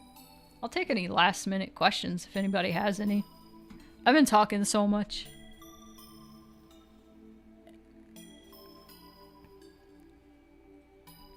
It's wonderful to hear. I don't know what else to gush about. Look at them. Look at them. Look at them. The blorbs. What's my character in Baldur's Gate 3? Okay, funny story. I have two. I kind of abandoned my last file. I wanted to recreate my drow character, who was a piece of shit, that I used to play in D&D. Her name was Kashka. She was so fucking mean. Like, her whole personality was like, I will only do things if they benefit me. I would, like, she wasn't like, I'm gonna do the evil thing. She was like, I'm gonna do the thing, whether it's evil or not, to benefit myself. And so I ended up doing a lot of heinous, evil shit. Here's the thing. Found out Karlach exists. And I found her, and I was like, good lord, I want to get with her so bad. And, but it was already so late in the game that I actually missed out on, like, so many romance scenes, and also everything that Kashika did, she fucking hated, because Kashika's a piece of shit.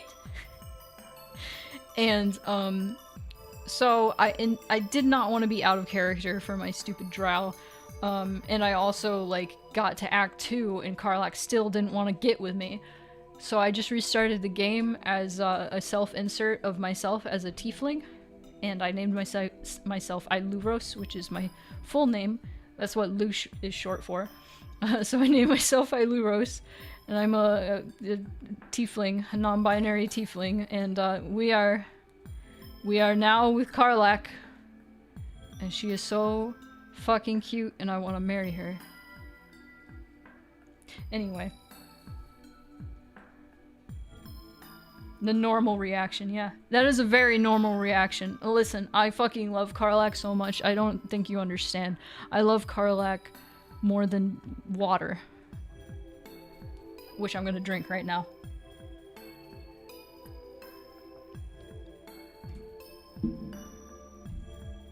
Every time Karlach comes up in the turn order and goes, fuck yeah. Soup. I also yell fuck yeah in real life. I love her so much. Okay, there was a question earlier. What would Ezra's monologue against League of Legends be like? I don't fucking know anything about League of Legends, so I couldn't tell you that. I couldn't tell you that. Karlach is love, Karlach is life. Fuck yeah. Death? Is that what that... Okay. That'll be it. There's just something about Karlach. It's not even like... She is very pretty, and she's very pretty, and she's big. That's fine. It's mostly her personality. She's like a fucking puppy dog. She, like, started going, hello! Hello! And just yelling, like, in this, like, dungeon cavernous place. And Astarion was like, are you losing your mind? What the fuck are you doing? She's like, it echoes! Hello! And he's like, stop! She's so cute. Like when you're about to tell Karlach to go back to the camp but change your mind at the last minute, she just goes, yes! Yes! I fucking love her. I would never tell her to go back to camp. Are you kidding me? She's so good. No, like, there was a, because I'm like fully romancing her now. There was a point she was like, she was dodging saying I love you. And she was just like, I like you a lot, okay? I adore you. Man, and one of the options was like, I love you. And then she was like, I love you too. Oh! Oh! She like bounced up and down and I was like, I just want to hold you. Warm. She makes you feel like everything is gonna be alright. Yeah, one of her lines that just makes me so happy and that she says all the time is like, Gods, it's good to be alive. I'm like, I wanna kiss you. She's just so happy all the time. Not all the time. I found out recently there's actually like Karlach haters out in the world. Like on Reddit, I found, like I wasn't like browsing Reddit, but I was looking for a gif of her doing her little dance that she does when, like, her idol animation dance she does. And everybody was like, ah, yes, Karlach, my wife, I love you, you're so good. And then there were a few, like, Karlach haters that were like, this is why I killed her, fucking stupid ass dance. And I'm just sitting here like, fellows on Reddit who killed Karlach because she is full of joy and happiness, have you considered you might be gay? Just something to consider. You might hate women.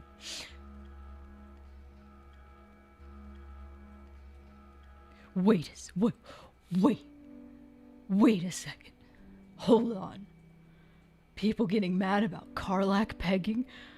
Okay, I shouldn't even have to ask, but there's Karlach pegging? When do I get to that part? Hello? Okay, after stream.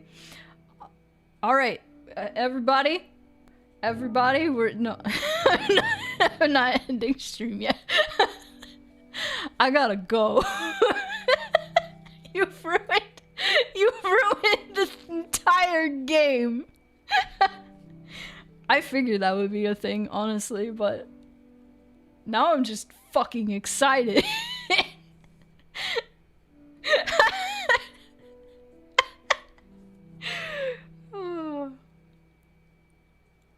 Oh no. It doesn't matter what sexual, like, orientation you are, you will love Karlach, whether you like it or not. And if you don't, there's genuinely something wrong with you, I think. Whether you're, like, attracted... I can't stop looking at this. I have to look at something else. I keep finding issues with it. My eyes keep going over it and going, God damn it!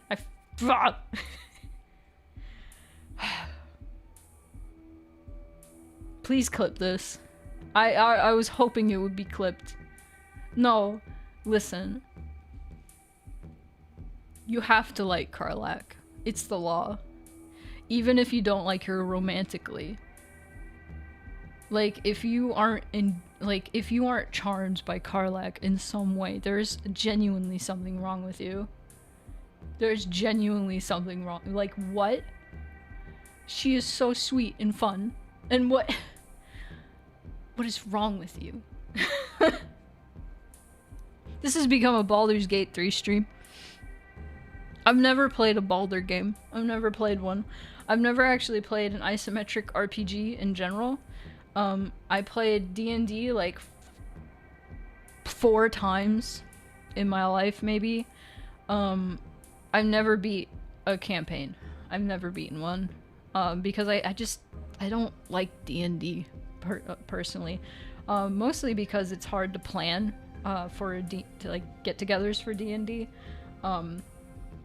And also I feel like the addition of like more people can like kind of jack up the vibes. I've talked about this a lot of times, but that's why I like Baldur's Gate, because I'm like, finally, I can play D&D by myself. And ironically, I want to play it with other people. TTRPGs are very different. Yeah, that's another thing. I like having to use my imagination, but I also like the game just doing it for me, personally. I do like that. I have to admit. I fell for her at first sight, then I saw her personality. Now I know how people get brain rot for characters. The brain rot is real. The brain rot is real. And you are valid. Because I understand. Like, when I first met her and she was saying fuck every other word, I was like, this is a woman after my own heart. I am slain. Because I already thought she was pretty. I was already like, God, she is so pretty. I like her a lot. And then she was just like, fuck yeah. And I was like, that's my wife. That's my wife. That's my wife. That's my wife. That's my wife. Himble, we gotta play Baldur's Basics sometime. I've finished my fucking game. Unless there's gonna be more bugs. There might be more bugs. But I finished my fucking game. Now we have time. Let's do it. Rare game where every companion has something that makes me want to bite them and shake them around like a ragdoll. Fucking... I love Gale. I love Gale so much. Very fun, very good character. He's so sweet. I love him. However, he's not my type. He's not my type. And I feel so bad because I was being so nice to him. And I guess I gave him the wrong idea. And he confessed his love to me the day that I boned down with Karlak. And I was like, well. I love Gale. Get that man his Quasso. Fuck. I am wrapping up stream. We're just talking about Baldur's basics now. Gale is Gale. No, listen, Gale is so good. I just wish he wasn't in love with me. Game finished. You deserve a vacation. Guess what? Today is the last day of summer. I did technically release this game in summer like I said I would. Tomorrow is the first day of fall and I'm gonna fucking celebrate. I'm gonna make food. I don't even care if anybody comes over to eat it. I'm gonna make food. I'm gonna make so much food. I'm gonna have food forever. It's gonna be... Anybody familiar with Autumn's Bounty from Stardew Valley? Because somebody made a recipe inspired by that. It's like a scramble of like sweet potato and Brussels sprouts and onion and garlic. You put some thyme in there, and bacon. And I feel like there's more that I'm missing, but it's pretty simple. And you just scramble that all up, and it's supposed to be like a side dish, but it also works as like a main course thing. I think it's really fucking good. I'm gonna make that. I'm gonna make bread rolls too. Not make them. I'm just gonna put them in the oven. It's good. It's so fucking good. It's very wholesome. But I'm gonna make some of that. Maybe have some friends over. I'm also gonna try out making mulled wine. Fucking excited about that. I got the stuff for mulled wine. So we're gonna get Kronk. We're gonna get Kronk. Kronk from Emperor's New Groove. Anyway, I should probably wrap things up. Display capture, go away.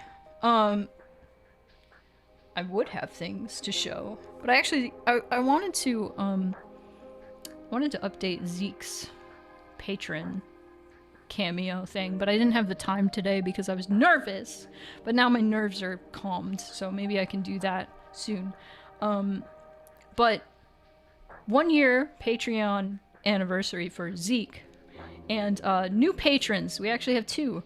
Matt Frostpaws and Borkbean are now new patrons.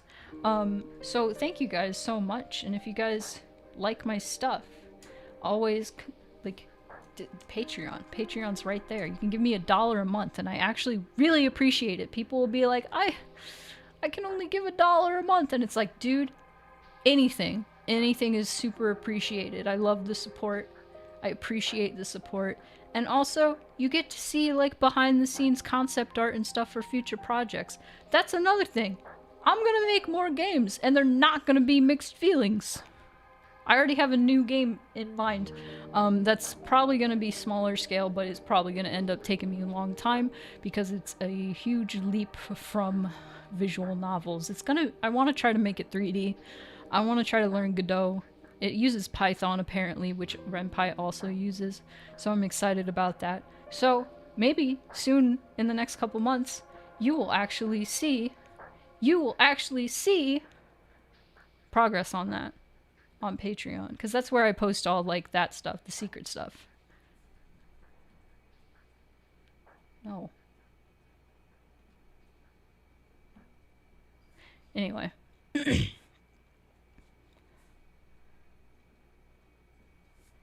No.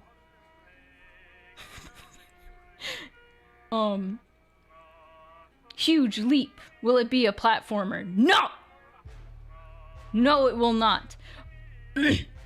No, it will not. But it will be 3D. And it will be a horror game. Like, for real.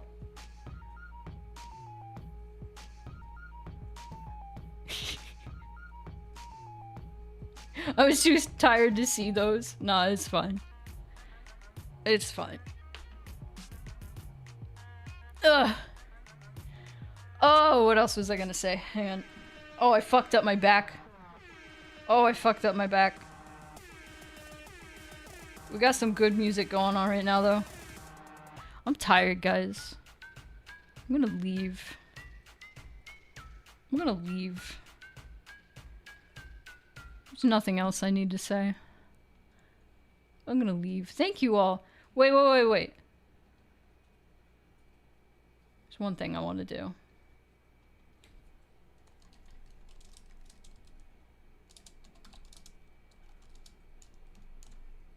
Just one thing. Thank you so much for playing my game. Thank you, everyone. And good night. Stream is canceled tomorrow. Okay. Stream is canceled tomorrow. Because I'm going to celebrate. And I'm going to eat soup. It's not actually soup. But I'm going to celebrate tomorrow. I'm going to chill tomorrow. Tomorrow is chill day. Oh, it's Friday. Areki's streaming. How long has Areki been streaming? Mortal Kombat 1 came out. Oh, Areki's probably wrapping up.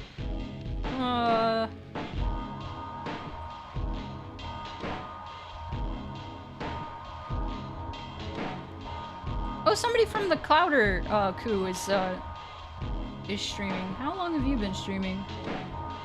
Let me figure this out.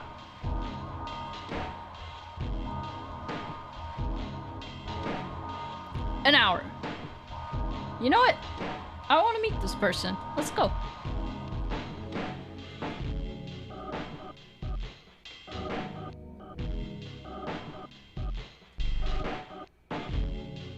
Oh, girl, stream team. What? What? No, they're playing Mixed Feelings too. We gotta go.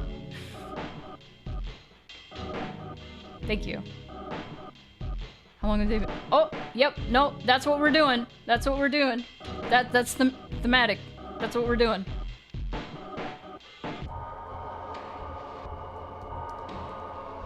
Hold on.